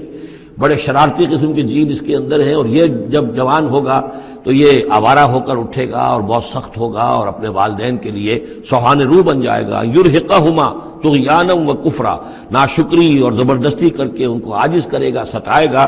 فَأَرَدْنَا يُبْدِلَهُمَا رَبُّهُمَا خَيْرًا مِّنْهُ زَكَاةً وَأَقْرَبَ رُحْمًا، تو ہم نے یہ چاہا کہ ان کا رب ان کے لیے بدل دے، اس سے بہتر اولاد اسے دے، بیٹا دے دے کہ جو اس کے لیے پاکیزگی میں بھی اور شفقت اور رحمت میں بھی اس سے بہتر ہو، جو ان کے لیے بڑھاپے میں سہارا بن سکے. تو ہم نے صرف یہ کیا ہے کہ یہ بچہ جو ہے وہ یہ ساری چیزیں جو اللہ کے حکم سے میں کر رہا ہوں، یہ گویا کہ تکوینی امور ہیں جو ہو رہے ہیں، یہ تشریعی امور نہیں ہے. تم شریعت کے حوالے سے دیکھ رہے ہو اور میں یہ تکوینی معاملات کر رہا ہوں اللہ کے حکم کے مطابق. اور یہ در حقیقت رحمت ہے، جس کو کہ لوگوں نے یہ سمجھا ہوگا جن کا بچہ جو والدین کا فوت ہو گیا تو ان کے اوپر تو پہاڑ ٹوٹ پڑا ہوگا غم کا، لیکن اصل میں اللہ تعالیٰ نے یہ ان کے خیر کے لیے کیا. وَأَمَّا الْجِدَارُ، اور جہاں تک اس دیوار کا معاملہ ہے، فَكَانَ لِغُلَامَيْنِ يَتِيمَيْنِ فِي الْمَدِينَةِ، تو یہ دو غلام لڑکوں کی دیوار ہے جو شہر میں رہتے ہیں. وَكَانَ تَحْتَهُ كَنْزٌ لَهُمَا، اور اس دیوار کی جڑ میں ان کے لیے ایک دفینہ ہے. وَكَانَ أَبُوهُمَا صَالِحًا، اور ان کا باپ جو ہے وہ بہت نیک آدمی تھا. باپ نیک تھا، عین وہ جو سمجھئے کہ کسی جوانی میں یا کوئی وقت جو ہے وہ اس کی موت کا وقت آ گیا، بچے چھوٹے چھوٹے تھے، اس نے کچھ اپنی پونجی جو ہے گھر کے اندر ایک دیوار کی جڑ کے اندر بنیاد کے اندر دفن کر دی. یہ بڑے ہو جائیں بچے، یہ نکال لیں. اب چونکہ وہ نیک تھا لہذا اللہ تعالیٰ کی طرف سے اس کا اہتمام ہو رہا ہے. دیوار اگر اس وقت گر گئی ہوتی تو یہ خزانہ ظاہر ہو جاتا، اور ابھی وہ بچے جو ہیں وہ چھوٹے ہیں، تو لہذا یہ لوگ جو ہیں بستی والے کتنے ناہنجار ہیں جنہوں نے ہمیں کھانے کو نہیں دیا ہے، وہ کیا یتیموں کے اس مال کی کا لحاظ کریں گے؟ وہ سارا کا سارا اس مال کو قبضہ کر لیں گے. تو میں نے وہ دیوار بنا دی ہے. کان ابوہما صالحا، ان کا باپ بہت نیک آدمی تھا. فاراد ربک یبلغا اشدہما، تو آپ کے رب کا یہ فیصلہ ہوا کہ یہ دونوں بچے جو ہیں اپنی پوری جوانی کو، پختگی کو، بلوغت کو پہنچ جائیں. ویستخرجا کنزہما، اور پھر وہ اپنا خزانہ نکال لیں. رحمتا من ربک، یہ تینوں امور آپ کے رب کی رحمت کا منظر ہے. بظاہر جو بھی نظر آ رہا ہے تو دنیا میں جو حالات و واقعات ہو رہے ہیں یہ حقیقت دنیا کے اعتبار سے ہم اس کے ظاہر کو دیکھتے ہیں، اور ظاہر کے حوالے سے ہی دل گرفتہ ہو گئے، رنجیدہ ہو گئے، نقصان ہو گیا، یہ ہو گیا. ہاں اے فلک پیر جواں تھا ابھی عارف، کیا تیرا بگڑتا جو نہ مرتا کوئی دن اور، مرثیوں پر مرثیے کہے جا رہے ہیں. یہ سب کچھ ہوتا ہے، لیکن یہ کہ یہ پتہ نہیں ہوتا کہ اللہ تعالیٰ کی طرف سے جو بھی ہے وہ خیر ہے، اسی میں بھلائی ہے. تو بندہ مومن کا کام کیا ہے؟ تفویض الامر الی اللہ، اپنے معاملات کو اللہ کے حوالے کر دے، راضی برضائے رب، جو اللہ کی طرف سے آیا کہ ہر ساقی ماریخت عین الطافست. رحمتا من ربک، یہ سب کچھ رحمت تھا، رحمت ہے آپ کے رب کی طرف سے. وما فعلتہ عن امری، یہ میں نے اپنے جی سے نہیں کیا ہے، میرا فیصلہ نہیں ہے. یعنی یہ جو بھی تھے، چاہے فرشتے تھے اور چاہے کوئی نیک انسان ہے جنہیں اللہ نے بہت لمبی زندگی دے دی ہے، چاہے یہ کوئی روح ہے کہ جو انسانی شکل میں پھر آ گئی ہے، کہ جو اللہ تعالیٰ نے کسی ولی اللہ کی روح کو جو ہے وہ طویل زندگی دے رکھی ہے، کوئی بھی ہے، اس سے کوئی فرق واقع نہیں ہوتا. لیکن یہ کہ وہ در حقیقت کارکنان قضاء و قدر کی فوج میں ریکروٹ ہو گئے. وہ جو فیصلے کر رہے ہیں، جس کی تنفیذ کر رہے ہیں، اس کا شریعت سے تعلق نہیں ہے، وہ تکوینی امور ہے اللہ تعالیٰ کے. ذالک تعویل ما لم تستطع علیہ صبرا، یہ ہے تعویل، یہ ہے اصل حقیقت، یہ ہے اصل راز ان چیزوں کا جس پر کہ اے موسیٰ تم صبر نہ کر پائے. اب اس کے بعد جو ایک رکوع میں واقعہ آ رہا ہے ذوالقرنین کا. ذوالقرنین اصل میں ایران کے بادشاہ تھے، اور ایران اس وقت دو ملکوں میں اوپر میں منقسم تھا. اب بھی اگر ابھی کبھی نقشہ دیکھیں گے تو ایک علاقہ جو ہے ایران کا وہ تو ہے جو خراسان کا حصہ ہے. جو اصل ایران ہے اس کو بھی یوں سمجھیے دو حصوں میں، ایک پارس پرانا کہلاتا تھا جس سے فارس کا لفظ بنا ہے، اور دوسرا مادہ تھا، میڈیا یا مادہ. تو یہ ایک شخص ایسے ابھرے کہ جنہوں نے ان دونوں کو ملا کر ایک حکومت بنایا، اور وہاں سے سلطنت ایران کا جو یوں سمجھیے کہ جو ان کا ایک سنہرا دور ہے، اور ان کی عظمت و سطوت جس کی کہ وہ بہت زیادہ جس پر فخر کرتے ہیں، اس لیے کہ ایرانی قوم بڑی نیشنلسٹ ہے، نسل پرست ہے. ان کے اندر اپنی تاریخ پر، اپنی روایات پر جو ہے وہ بہت ان کو فخر ہے. تو وہاں سے وہ دور شروع ہوا، اور انہوں نے پھر اس علامت میں کہ میں نے دو ملکوں کو جوڑ کر ایک بنایا ہے، اپنے تاج کے اندر دو سینگ لگا لیے تھے، اور وہ جو ہے ذوالقرنین یہ لقب ان کا ہو گیا تھا. اس کے حوالے سے سوال کیا گیا، اور اس کے بارے میں تفصیل جو اگلے رکوع میں آئے گی. وَيَسْأَلُونَكَ عَنِ ذِي الْقَرْنَيْنِ، اور اے نبی آپ سے پوچھ رہے ہیں ذوالقرنین کے بارے میں. قُلْ سَأَتْلُو عَلَيْكُم مِّنْهُ ذِكْرًا، ان سے کہیے میں ان قریب تمہیں اس کے بارے میں کچھ حالات بتاتا ہوں. اِنَّا مَكَّنَّا لَهُ فِي الْأَرْضِ، ہم نے اسے زمین میں بڑا تمکن عطا کیا تھا، غلبہ عطا کیا تھا، وَآتَيْنَاهُ مِنْ كُلِّ شَيْءٍ سَبَبًا، اور ہم نے اسے ہر طرح کا ساز و سامان، وسائل و ذرائع، تمام اسباب جو ہیں فراہم کر دیے تھے۔ فَأَتْبَعَ سَبَبًا، تو انہوں نے پھر ایک مہم تیار کی، یعنی ایک فتوحات کا دائرہ مغرب کی طرف، حتیٰ اذا بلغ مغرب الشمس، یہاں تک کہ جب وہ سورج کے غروب ہونے کی جگہ تک پہنچ گئے۔ اب یہ پرانے زمانے میں ظاہر بات ہے کہ پورا اس سے زیادہ نقشہ تو لوگوں کو معلوم بھی نہیں تھا۔ جب میڈیٹرینین کے ساحل پر پہنچ گئے تو معلوم آگے تو سمندر ہے، اور سمندر میں پھر آدمی کو محسوس ہوتا ہے سورج ڈوبتا ہوا۔ اگر آپ ساحل سمندر پر کھڑے ہو کر دیکھیں تو معلوم ہوتا ہے سمندر میں سورج ڈوب رہا ہے۔ تو یہ گویا کہ مغرب الشمس بن گیا ان کے لیے، وہ یہ سورج کے ڈوبنے کی جگہ۔ حتیٰ اذا بلغ مغرب الشمس، جب وہ پہنچ گئے سورج کے غروب ہونے کی جگہ، وجدہا تغرب فی عین حمیۃ، تو انہوں نے دیکھا اسے ڈوبتے ہوئے، وہ ڈوب رہا ہے ایک بڑے گدلے سے سمندر کے اندر۔ وہ جو وہاں کا سمندر ہے بڑا گدلا سا ہے، یہ ایجین سی وغیرہ جو کہلاتے ہیں، یہ بہت گدلے سے پانی کے ہیں۔ وَوَجَدَ عِندَهَا قَوْمًا، اور وہاں انہوں نے ایک قوم کو پایا مراد یہ کہ اس قوم پر انہیں فتح ہوئی، جنگ ہوئی، انہوں نے ان کو شکست دی، اور وہ قوم گویا کہ اب ان کے رحم و کرم پر ان کی گویا کہ وہ محکوم ہو گئی۔ قُلْنَا يَا ذُو الْقَرْنَيْنِ، ہم نے کہا ذو القرنین سے، اب یا تو یہ کہ یہ شاید نبی ہو، واللہ عالم، تو اللہ تعالیٰ کا اس طریقے سے براہ راست ان کو وحی کرنا، لیکن غیر نبی کو بھی اللہ تعالیٰ الہام کے ذریعے سے، جیسا کہ ہم نے دیکھا کہ وہ تو شہد کی مکھی کو بھی لفظ وحی آیا ہے، تو یہاں آیا ہم نے کہا اے قرنین، اور یہ بھی ہو سکتا ہے یہ صورتحال کی تعبیر ہو کہ گویا کہ وہ حالات زمان حال سے یہ کہہ رہے تھے۔ قلنا یا ذو القرنین اما ان تعذب و اما ان تتخذ فیہم حسنا، کہ یا اے ذو القرنین تمہیں اب پورا اختیار ہے، چاہو تو یہ جو مفتوح قوم ہے تمہاری اسے تم سزا دو، عذاب دو، ستاؤ انہیں، یا یہ کہ تم ان کے اندر اچھی روش اختیار کرو، ان کے ساتھ حسن سلوک کرو۔ قال، انہوں نے کہا اما من ظلم، جو کوئی ظالم ہے، بے انصاف ہے، ہو سکتا ہے اس سے مراد کفر اور شرک بھی ہو، فسوف نعذبہ ثم یرد الی ربہ فیعذبہ عذابا نکرا، تو اسے تو ہم عذاب دیں گے، سزا دیں گے، اور پھر وہ لوٹایا جائے گا اپنے رب کی طرف، پھر اس کا رب اس کو عذاب دے گا جو اصل عذاب ہے، برا عذاب، سخت عذاب۔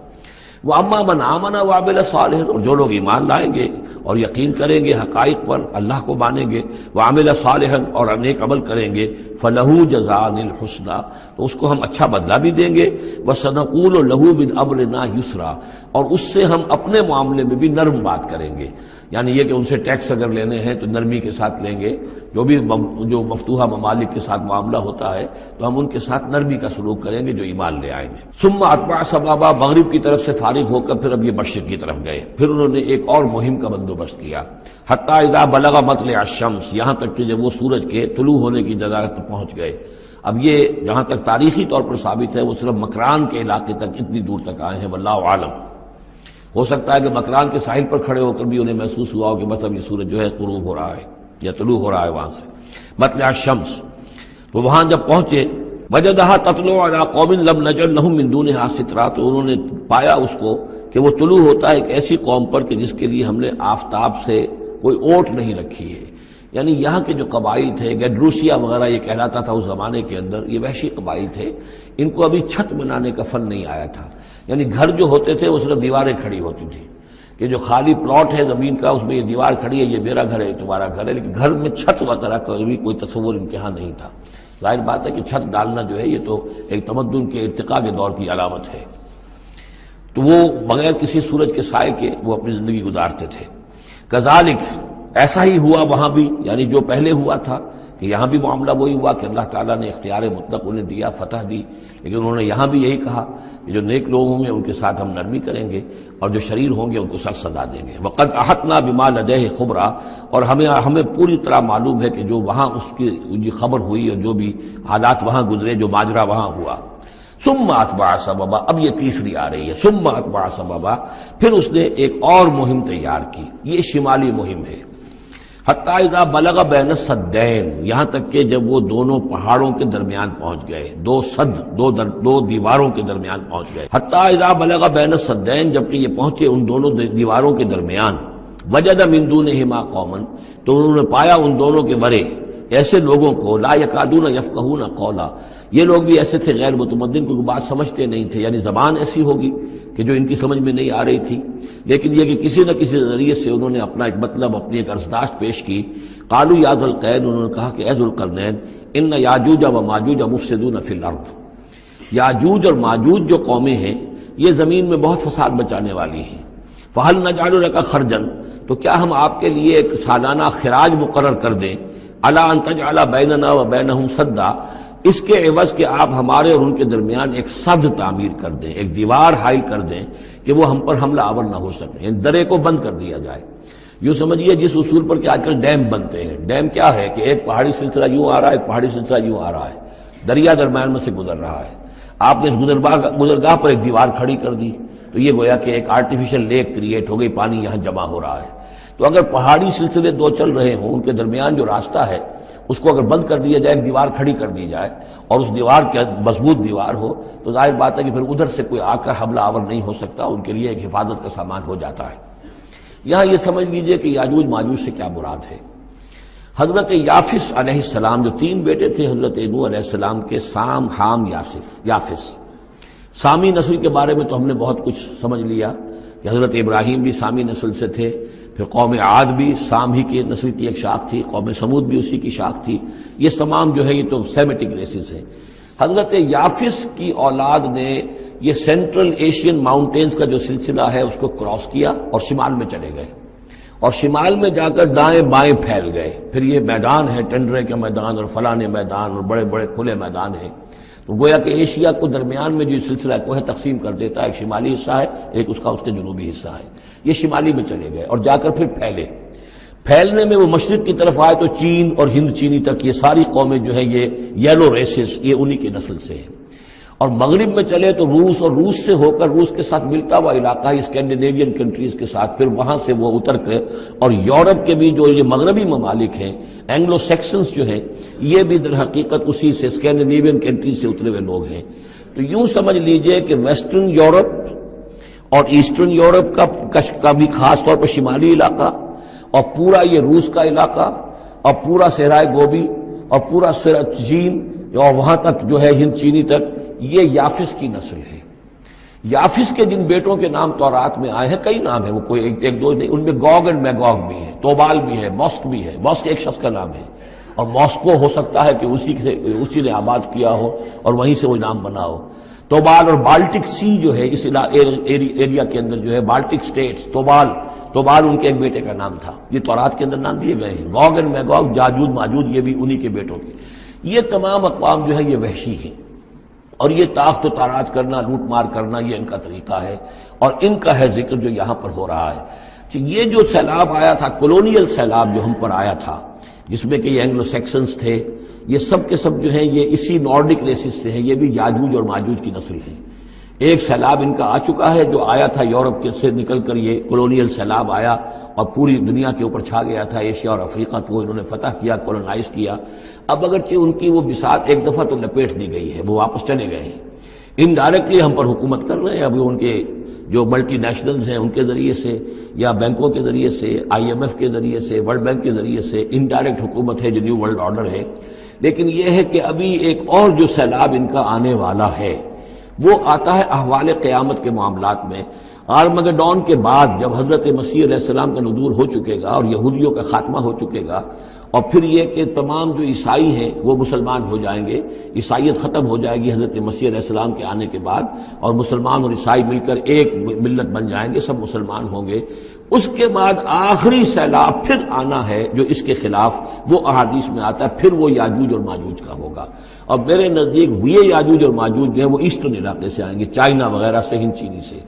آرمگڈون جو ابھی ہونی ہے فوری طور پر بڑی جنگ، اس میں یہ لوگ جو ہے بیٹھے رہیں گے، یہ جنگ میں حصہ نہیں لیں گے. یہ مڈل ایسٹ میں جنگ ہوگی، یورپین پاور ساری ہوں گی، کرسچین پوری طاقتیں ہوں گی، اور ادھر جو ہے مسلمان ہوں گے. اور حضرت مہدی جو ظاہر ہوں گے، جو اللہ تعالیٰ ایک عنایت کرے گا مسلمانوں کو لیڈر عرب کے اندر، وہ پیدا ہوں گے، مجدد ہوں گے، اور ان کے ذریعے سے عرب کے اندر ایک اسلامی حکومت بھی قائم ہوگی. لیکن ان کے لیے مدد کے لیے خراسان کے علاقے سے فوجیں آئیں گی، مشرق سے آئیں گی، اور یہ علاقہ جو ہے وہ ہے جو ہمارے قریب ہے، اور ہم بھی اسی علاقے میں ہیں. اللہ تعالیٰ ہمیں توفیق دے کہ یہاں وہ ہم پہلے اس نظام میں خلافت قائم کریں، تاکہ یہاں سے پھر فوجیں جائیں اور حضرت مسیح کے ساتھ ہو کر اور حضرت مہدی کے ساتھ ہو کر عیسائیوں اور یہودیوں کے ساتھ جنگ کریں، اور بالآخر پھر یہ کہ پوری دنیا میں اسلام کا بول بالا ہوگا. لیکن جب یہ ہو چکے گا، اس کے بعد ایک سیلاب پھر آئے گا یاجوج اور ماجوج کا. تو یہ چونکہ پوری ایک سلسلہ ہے، ایک نسلیں ہیں اس کے اندر بہت سی، تو ان میں چونکہ تفسیری اعتبار سے بہت سی باتیں جو ہے مختلف آراء بھی سامنے آئیں گی، تو میں نے جو رائے میری ہے وہ آپ کے سامنے بیان کر دی ہے۔ اس وقت میں وہ یاجوج ماجوج تھے جو ان شمالی دروں سے آ کر حملے کرتے تھے۔ قالوا یا ذا القرنین ان یاجوج و ماجوج مفسدون فی الارض، وہ جو میں نے عرض کیا ہے کہ قیامت کے قریب بھی معاملہ ہوگا، یہ سورہ انبیاء کی آیات 97-98 ہے۔ حتی اذا فتحت یاجوج و ماجوج وهم من کل حدب ینسلون واقترب الوعد الحق فاذا هی شاخصۃ ابصار الذین کفروا۔ اب زیادہ دور نہیں، ہم سورہ انبیاء بھی قریب ہی آ رہی ہے، انشاءاللہ وہاں اس کو ہم پڑھیں گے۔ تو دو جگہ قرآن مجید میں یاجوج اور ماجوج کا ذکر ہے، ایک یہ جو قریب قیامت میں ان کا جو ظہور ہونے والا ہے، ایک اس وقت کا معاملہ یہ چھوٹا سا تھا کہ جو ذوالقرنین کے سامنے آیا ہے۔ تو کیا ہم آپ کے لیے ایک سالانہ خراج طے کر دیں تاکہ آپ ہمارے لیے یہاں ایک سد تعمیر کر دیں، ایک بند باندھ دیں یہاں پر؟ قال ما مکنی فیہ ربی خیر۔ اب دیکھیے ان کا کردار، ان کا مجھے جو کچھ میرے رب نے دے رکھا ہے، دولت دے رکھی ہے، مال دے رکھا ہے، وہ بہت بہتر ہے اس سے کہ جو تم مجھے پیش کر رہے ہو، مجھے خراج کی ضرورت نہیں ہے۔ ہاں تمہاری ایک ضرورت ہے، میں وہ پوری کر دیتا ہوں۔ فاعینونی بقوت، مجھے مین پاور فراہم کرو، باقی ساری سامان جو ہے میں فراہم کر لوں گا، لیکن بہرحال اس کو بنانے کے لیے، دیوار بنانے کے لیے اور دونوں پہاڑوں کے درمیان اتنی بڑی جو سد تعمیر کرنے کے لیے جو مین پاور چاہیے، اعینونی بقوت، تو محنت کے ذریعے سے، مین پاور کے ذریعے سے میری مدد کرو۔ اجعل بینکم و بینہم ردما، میں ان کے اور تمہارے درمیان ایک موٹی دیوار بنا دوں گا۔ آتونی زبر الحدید، لاؤ میرے پاس تختے لوہے کے۔ حتی اذا ساوا بین الصدفین، یہاں تک کہ جب دونوں جو اونچانے تھیں اس کے درمیان کا پورا علاقہ پر ہو گیا، بھر گیا، وہ لوہے کے تختے جو ہیں اس کے اندر بھرے جا رہے ہیں۔ حتی اذا ساوا، برابر کر دیا دونوں پھانکوں تک پہاڑ کی، قال انفخوا، اب ان کا کہ آگ جلاؤ اس کے نیچے، وہ دہکا دی بھٹی جس سے کہ اب وہ لوہا گرم ہوا اور لوہے کی تختے جو ہیں وہ گرم ہو گئے۔ حتی اذا جعلہ نارا، جبکہ وہ سارے کے سارے لوہے کے جو تپ گئے خود اور سرخ ہو گئے۔ قال آتونی افرغ علیہ قطرہ، تو کہا لاؤ میرے پاس پگھلا ہوا تانبا کہ میں اس کے اوپر انڈھیل دوں۔ تو اس طریقے سے گرین فورس کنکریٹ سے بھی 10 گنا سمجھیے مضبوط شے انہوں نے بنا دی کہ اس میں لوہا اور پھر لوہا سیسا یا تانبا پلایا ہوا، تو اس طریقے سے ایک بڑی مضبوط دیوار قائم کر دی۔ اس دیوار کے جو آثار اب بھی موجود ہیں، دیوار تو موجود نہیں ہے، یہ داریال اور دربند کے درمیان یہ کشادہ راستہ ہے اب بھی، یہ ویسٹ کوسٹ جو ہے کیسپین کا، اس کے ساتھ اس کی لمبائی 50 میل اور اس کی اونچائی 29 فٹ اور 10 فٹ چوڑی یہ دیوار تھی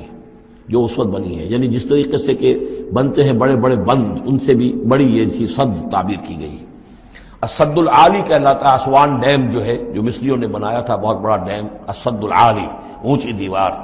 تو ہمارے ہاں یہ تربیلا اور منگلا یہ سب کیا ہے، یہ اسی طرح کے ڈیم ہیں کہ پہاڑی سلسلے آ رہے ہیں،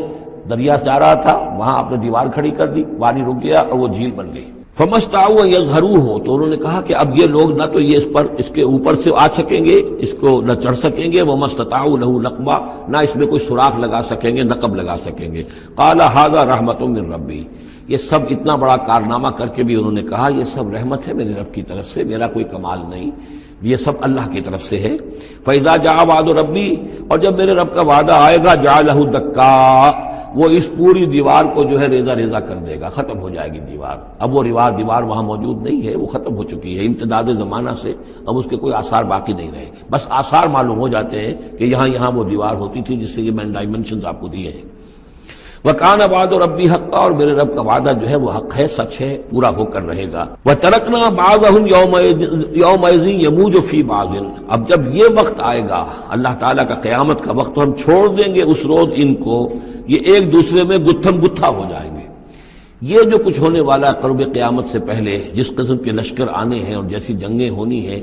اور یہ جو یاجوج ماجوج جب آئیں گے تو آتا ہے احادیث کے اندر کہ پورے دریا اور پورے سمندر پی جائیں گے، ہر چیز کھا جائیں گے، اور یہ معلوم ہوتا ہے کہ چینیوں کے ہاں تو خاص طور پر سانپ بچھو جو شے ہو، کتا بلی، ہر شے چٹ کر جاتے، کوئی شے نہیں چھوڑتے۔ اور میں سمجھتا ہوں کہ شاید آدم خور بھی ہو یہ کہ کسی وقت میں جب ان کو ضرورت پڑے تو آدمی کو بھی کھا جائیں، جو کتے کو، بلی کو، سانپ کو، بچھو کو، ہر چیز کو کھا جاتے۔ تو ان لوگوں کا معاملہ جو ہے واقعتاً یہ جب ابھی تو ذرا رکے ہوئے ہیں،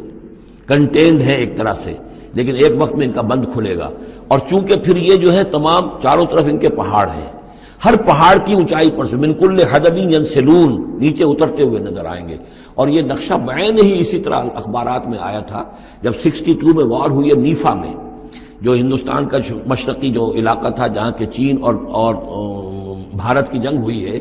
تو اس کے الفاظ جو اخبارات میں آئے تھے، waves after waves of Chinese soldiers were coming down the slopes, لہروں کی طرح، موجوں کی طرح چلے آئے. ان کے اتنے آدمی ہیں، ان کا تو کہنا یہ ہے کہ تم سب کے سب ہلاک ہو جاؤ گے، ہمیں تم ہلاک نہیں کر سکتے، ہم تو چیونٹیوں کی طرح جو ہے بلوں کے اندر گھس جائیں گے، ایٹمک وارفیئر کے بعد تمہارا تہس نہس ہو جائے گا، ہمارا کچھ نہیں بگڑے گا، ہم پھر نکلیں گے اور پوری دنیا کو فتح کریں گے. وہ یہ کہتے ہیں.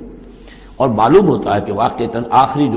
جو بھی اس دنیا کا اللہ تعالیٰ نے جو بھی ایک نظام سوچا ہوا ہے، اس میں جو قیامت سے پہلے کا سب سے بڑا واقعہ پھر یاجوج و ماجوج کا ظہور ہوگا وہ. لیکن یہ کہ اس کا یہ مطلب نہیں ہے کہ جو پہلے ہوا ہے وہ نہیں ہے. اس سے پہلے بھی یاجوج ماجوج اگر آج سے 2500 سال پہلے کا معاملہ بھی ہے تو آج سے چند سو سال پہلے کا بھی ہو سکتا تھا. یہ کسی یعنی ایک پورے یوں سمجھیے نسل کا نام ہے. وَتَرَكْنَا بَعْضَهُمْ يَوْمَئِذٍ يَمُوجُ فِي بَعْضٍ وَنُفِخَ فِي الصُّورِ، اور پھر سور میں پھونکا جائے گا. فَجَمَعْنَاهُمْ جَمْعًا، اور پھر ہم ان سب کو جمع کر لیں گے. وَعَرَضْنَا جَهَنَّمَ يَوْمَئِذٍ لِلْكَافِرِينَ عَرْضًا، اور اس روز ہم جہنم کو سامنے لے آئیں گے کافرین کے سامنے. یہ ہے تمہارا انجام، یہ ہے تمہارے لیے جو ہم نے تیار کیا ہے. الذین کانت اعینہم فی غطاء عن ذکری، وہ لوگ کہ جن کی نگاہیں ہمارے ذکر سے کوری ہو چکی تھیں، پردہ پڑا ہوا تھا ان پر، ہم یاد نہیں تھے، بس دنیا سامنے تھی. مسبب الاسباب کو بھول گئے تھے، اسباب پر سارا بھروسہ تھا. مادی اسباب و وسائل، مادی نعمتیں، مادی مال و اسباب، مادی چیزیں جو ہیں، یہی کی چمک دمک، یہی کی رونقیں، یہی کی شان اور شوکت، اسی کے پیچھے پڑے ہوئے تھے. وَكَانُوا لَا يَسْتَطِيعُونَ سَمْعًا، اور وہ سماعت سے بھی بہرہ مند نہیں رہے تھے، اب سن بھی نہیں سکتے تھے، حیوانوں کا سا سننا سنتے تھے. اب یہ آخری رکوع آ گیا ہے سورہ مبارکہ کا. اس میں یہ مضمون ایک اور تیکھے انداز میں آ رہا ہے کہ دنیا کی زندگی میں جب انسان گم ہو جاتا ہے تو در حقیقت یہی سب سے بڑی گمراہی ہے، اور یہی سب سے بڑا کفر ہے، اور یہی سب سے بڑا دجل ہے کہ دنیا نے آپ کو آخرت سے غافل کر دیا، دنیا نے آپ کو اللہ سے غافل کر دیا. یہ دنیا اور اس کی چمک دمک سے آپ کے اتنے متاثر ہوئے، گرویدہ ہوئے، اور اس عروس ہزار داماد کے ایسے عاشق ہوئے کہ آپ اللہ کو بھول گئے. یہ دجل ہے اصل، دجالیت یہ ہے اصل. باقی ایک شخص دجال وہ ایک علیحدہ جگہ ہے اپنی جگہ پر جس کا فتنہ آنا ہے، اور اس کے ضمن میں بھی میں نے عرض کیا تھا کہ میری کچھ تحقیق ہے، لیکن میں ابھی اس کو روک رہا ہوں. مزید اس کی توثیق اگر مجھے ہو گئی تو پھر میں وہ باتیں بیان کروں گا، اس لیے کہ اس مسئلے میں علماء کے مابین کافی شدید اختلاف ہے. افحسب الذین کفروا ان یتخذوا عبادی من دونی اولیاء، کیا کافروں نے یہ سمجھا ہے کہ وہ میرے بندوں ہی کو میرے مقابلے میں اپنے حمایتی بنا لیں گے؟ عیسیٰ میرا بندہ ہے، کیا وہ میرے مقابلے میں آ کر تمہاری حمایت کرے گا؟ عبد القادر جیلانی میرے بندے ہیں، کیا وہ میرے مقابلے میں آ کر تمہاری مدد کریں گے؟ کیا تم نے سمجھا میرے بندوں کو وہ میرے مقابلے میں من دونی اپنا حمایتی بنا لیں گے؟ انا اعتدنا جہنم للکافرین نزلا، ہم نے ایسے کافروں کے لیے جہنم کو بنا رکھا ہے ابتدائی مہمان نوازی کے لیے. ان کی مہمان نوازی ہوگی جہنم میں. قل هل ننبئکم بالاخسرین اعمالا، یہ ہے اس صورت کا عمود. جو میں نے کہا تھا کہ پہلے رکوع کے اندر انا جعلنا ما علی الارض زینۃ لها لنبلوہم ایہم احسن عملا، یہ سمجھیے کہ ایک کھونٹا تو وہاں گڑا ہوا ہے، دوسرا کھونٹا یہ ہے قل هل ننبئکم بالاخسرین اعمالا، کہیے ان سے کیا ہم تمہیں بتائیں اپنے عمل، اپنی محنت، اپنی جد و جہد، بھاگ دوڑ، اپنی سعی جو ہے اس کے اعتبار سے سب سے زیادہ گھاٹے میں کون ہے؟ محنت تو ہر ایک کر رہا ہے، جیسے کہ حضور نے فرمایا کلو نفس یغدو فبائع نفسہ، ہر انسان صبح ہوتی ہے تو اس کے بعد سے اپنے آپ کو بیچنا شروع کر دیتا ہے، اپنا وقت بیچ رہا ہے، اپنی صلاحیت بیچ رہا ہے، اپنی انرجی بیچ رہا ہے، اپنی اور ذہانت بیچ رہا ہے، شام تک بیچتا رہتا ہے اپنے آپ کو، کچھ کما کر لاتا ہے، بیچ کر اپنے آپ کو کچھ لے کر آتا ہے. تو یہ انسان جو ہے اس درجے اپنے آپ کو دنیا کے لیے انہوں نے بیچ دیا ہے، اور ہم عطن اسی کے لیے گم ہو گئے ہیں. لیکن اس بیچنے میں انہیں نفع کچھ نہیں ہے، نقصان ہی نقصان ہے. سب سے زیادہ خسارے میں کون ہے؟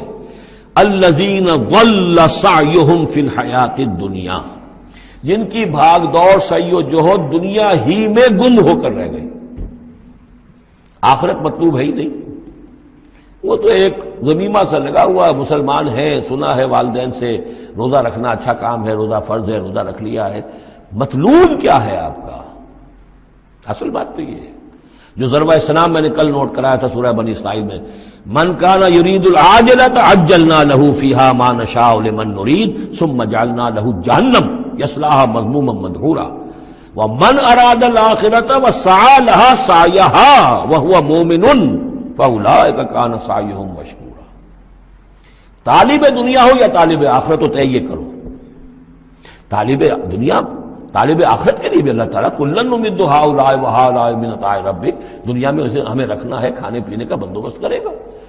یرزقہ من حیث لا یحتسب، یہاں سے دے گا جہاں سے تمہیں گمان تک نہیں ہوگا، لیکن تم پہلے طے کرو تم طالب دنیا ہو یا طالب آخرت ہو۔ اور سب سے زیادہ گھاٹے میں وہ ہے قل هل ننبئکم بالاخسرین اعمالا الذین ضل سعیهم فی الحیاۃ الدنیا وهم یحسبون انهم یحسنون صنعا، اور وہ سمجھ رہے ہیں کہ اب تو بڑے کامیاب ہیں، میری ایک فیکٹری تھی اب میرے 3 مل لگ چکے ہیں، میں نے فلاں یہ تھا میں نے اب اتنی جائیداد بنا لی ہے، میرے اتنے ایسٹس تھے اور سال بسال گنتی کر کے ہم تو کامیاب ہو رہے ہیں۔ وہ سمجھتے ہیں کہ ہم کامیاب ہیں، ہماری محنتیں برابر ہو رہی ہیں، ہماری یہ دن رات کی کوشش جو ہے وہ نتیجہ خیز ہو رہی ہے۔ اولئک الذین کفروا بآیات ربہم، یہ وہ لوگ ہیں جنہوں نے اپنے رب کی آیات کا انکار کیا، چاہے کہتے ہو کہ ہم اللہ کو مانتے ہیں، قرآن کو مانتے ہیں، لیکن حقیقتاً اگر طالب دنیا ہے تو گویا کہ وہ اللہ کی آیات کا انکار کر رہا ہے۔ اللہ تو کہتا ہے اصل زندگی وہ ہے، وَإِنَّ دَارَ الْآخِرَةَ لَهِيَ الْحَيَوَانُ، تم اصل زندگی اس کو سمجھے بیٹھے ہو، تو تم نے کہا اللہ کی بات کی تصدیق کی، تم نے تو اللہ کی بات کو جھٹلایا ہے۔ اولئک الذین کفروا بآیات ربہم ولقائہ فحبطت اعمالہم، یہ جو جھوٹی پھوٹی کوئی نیکیاں کرتے ہو اپنے دل کی تسلی کے لیے، جھوٹے تسلی دینے کے لیے، کوئی مسلی کھلا دیے، کوئی غریبوں کا کام ہو گیا، کوئی کسی کے لیے، یہ نیکیاں ہمارے ہاں قطعاً ان کی کوئی حیثیت نہیں، ان کے سارے اعمال اس قسم کی نیکیاں حبط ہو جائیں گی۔ فلا نقیم لہم یوم القیامت وزنا، تو اس دن ہم ان کے لیے قیامت کے دن جو ہے کوئی ان کا وزن قرار نہیں دیں گے، یا ان کے اعمال کو تولیں گے ہی نہیں۔ اعمال تو ان کے تلیں گے جن میں ایمان ہو، جن میں ایمان ہی نہیں ان کا اعمال کیا تلنا ہے۔ ولا نقیم لہم یوم القیامت وزنا ذالک جزاؤہم جہنم، یہ وہ لوگ ہیں کہ جن کا بدلہ جہنم ہے، بما کفروا، بسبب اس کے کہ انہوں نے کفر کیا، واتخذوا آیاتی ورسلی ہزوا، اور انہوں نے میری آیات اور میرے رسولوں کو ٹھٹھا سمجھ لیا۔ رسول آ کر یہ کہہ رہے ہیں کہ اصل زندگی وہ ہے، یہ سمجھتے نہیں یہ ہے،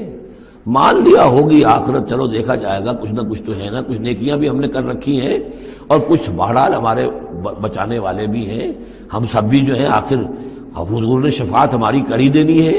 جیسے یہودی کہتے تھے کہ ہم تو یہودی ہیں تو ہم تو اللہ کے بیٹوں کے مانند ہیں، چہیتے ہیں، لاڈلے ہیں۔ اب وہ آخری حصہ ان الذین آمنوا، جب ان کفار کی کیفیت یہ ہے، اور کفار سے مراد یہاں پر وہ منکر نہیں ہے، وہ کفار ہیں جو حقیقت کے اعتبار سے طالب دنیا بن گیا، چاہے اس نے لیبل اسلام کا لگا رکھا ہو، مسلمانوں کا وہ بہت بڑا لیڈر ہو، قائد ہو، کچھ بھی ہو، جو طالب دنیا ہے فی الواقع وہ ہے در حقیقت کی جو اصل کافر ہے، جس کو کہ ایک بزرگ کا قول جو ہے بہت عرصے بعد مجھے یاد آیا ہے کہ جو دم غافل سو دم کافر۔ اسی طرح جو شخص طالب دنیا ہے حقیقت میں وہ کافر ہے، قانوناً وہ مسلمان ہوگا، مسلمان ہو، مسلمانوں کا لیڈر ہو، وہ پیر ہو، وہ کوئی بڑا عالم ہو، کچھ بھی ہو، لیکن طالب دنیا،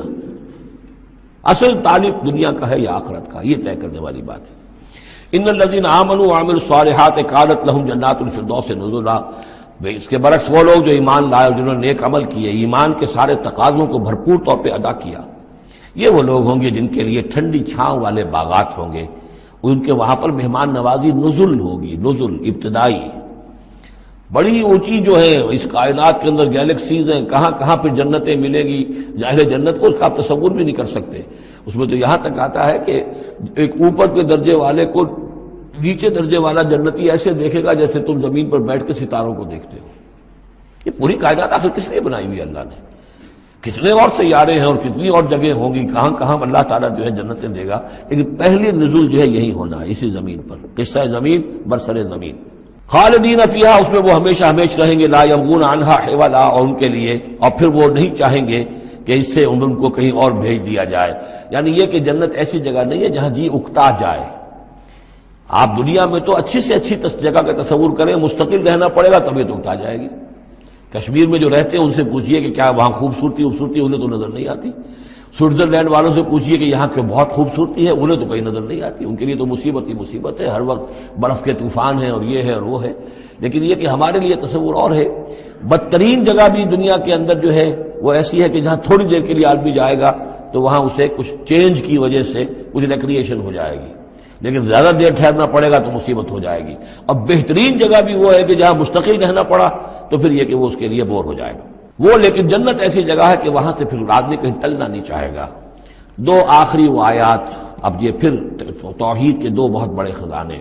قل لو كان البحر مدادا لكلمات ربي لنفد البحر قبل ان تنفد كلمات ربي ولو جئنا بمثله مددا۔ سورہ بنی اسرائیل کی آیت میں اللہ کے اسماء کا ذکر تھا، ولد اللہ عبد الرحمن ایما تدعو فلہ الاسماء الحسنى۔ یہاں اللہ کے کلمات کا ذکر ہے، اور کلمات سے مراد کیا ہے؟ اللہ کی ہر شے جو اس نے پیدا کی ہے اس کے ایک کلمہ کن کا ظہور ہے، کل مخلوقات اس کے کلمات ہیں۔ تو کیا کوئی انسان ہے جو اللہ کی جملہ مخلوقات کا احاطہ کر سکے؟ اگر اس زمین کا پورا سمندر جو ہے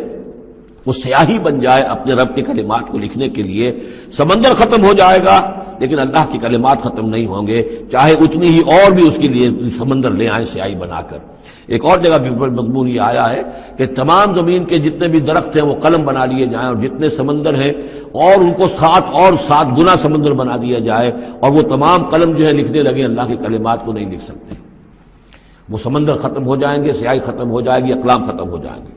قل لو كان البحر مدادا لكلمات ربي لنفد البحر قبل ان تنفد كلمات ربي ولو جئنا بمثله مددا۔ اور آخری آیت وہاں اللہ تعالیٰ کی شان، قل الحمد لله الذي لم يتخذ ولدا ولم يكن له شريك في الملك ولم يكن له ولي من الذل وكبره تكبيرا۔ اب شکل کیا ہوتی ہے شرک میں؟ یا تو اللہ کو اوپر سے اتار کر نیچے لے آتے ہیں، انسانوں کی صف میں مخلوقات کی صف میں کھڑا کر دیا، یا انسانوں میں سے کسی کو اٹھا کر اور خدا کے برابر کر دیا۔ وہاں اس کی نفی ہے، اللہ کا بلند مقام۔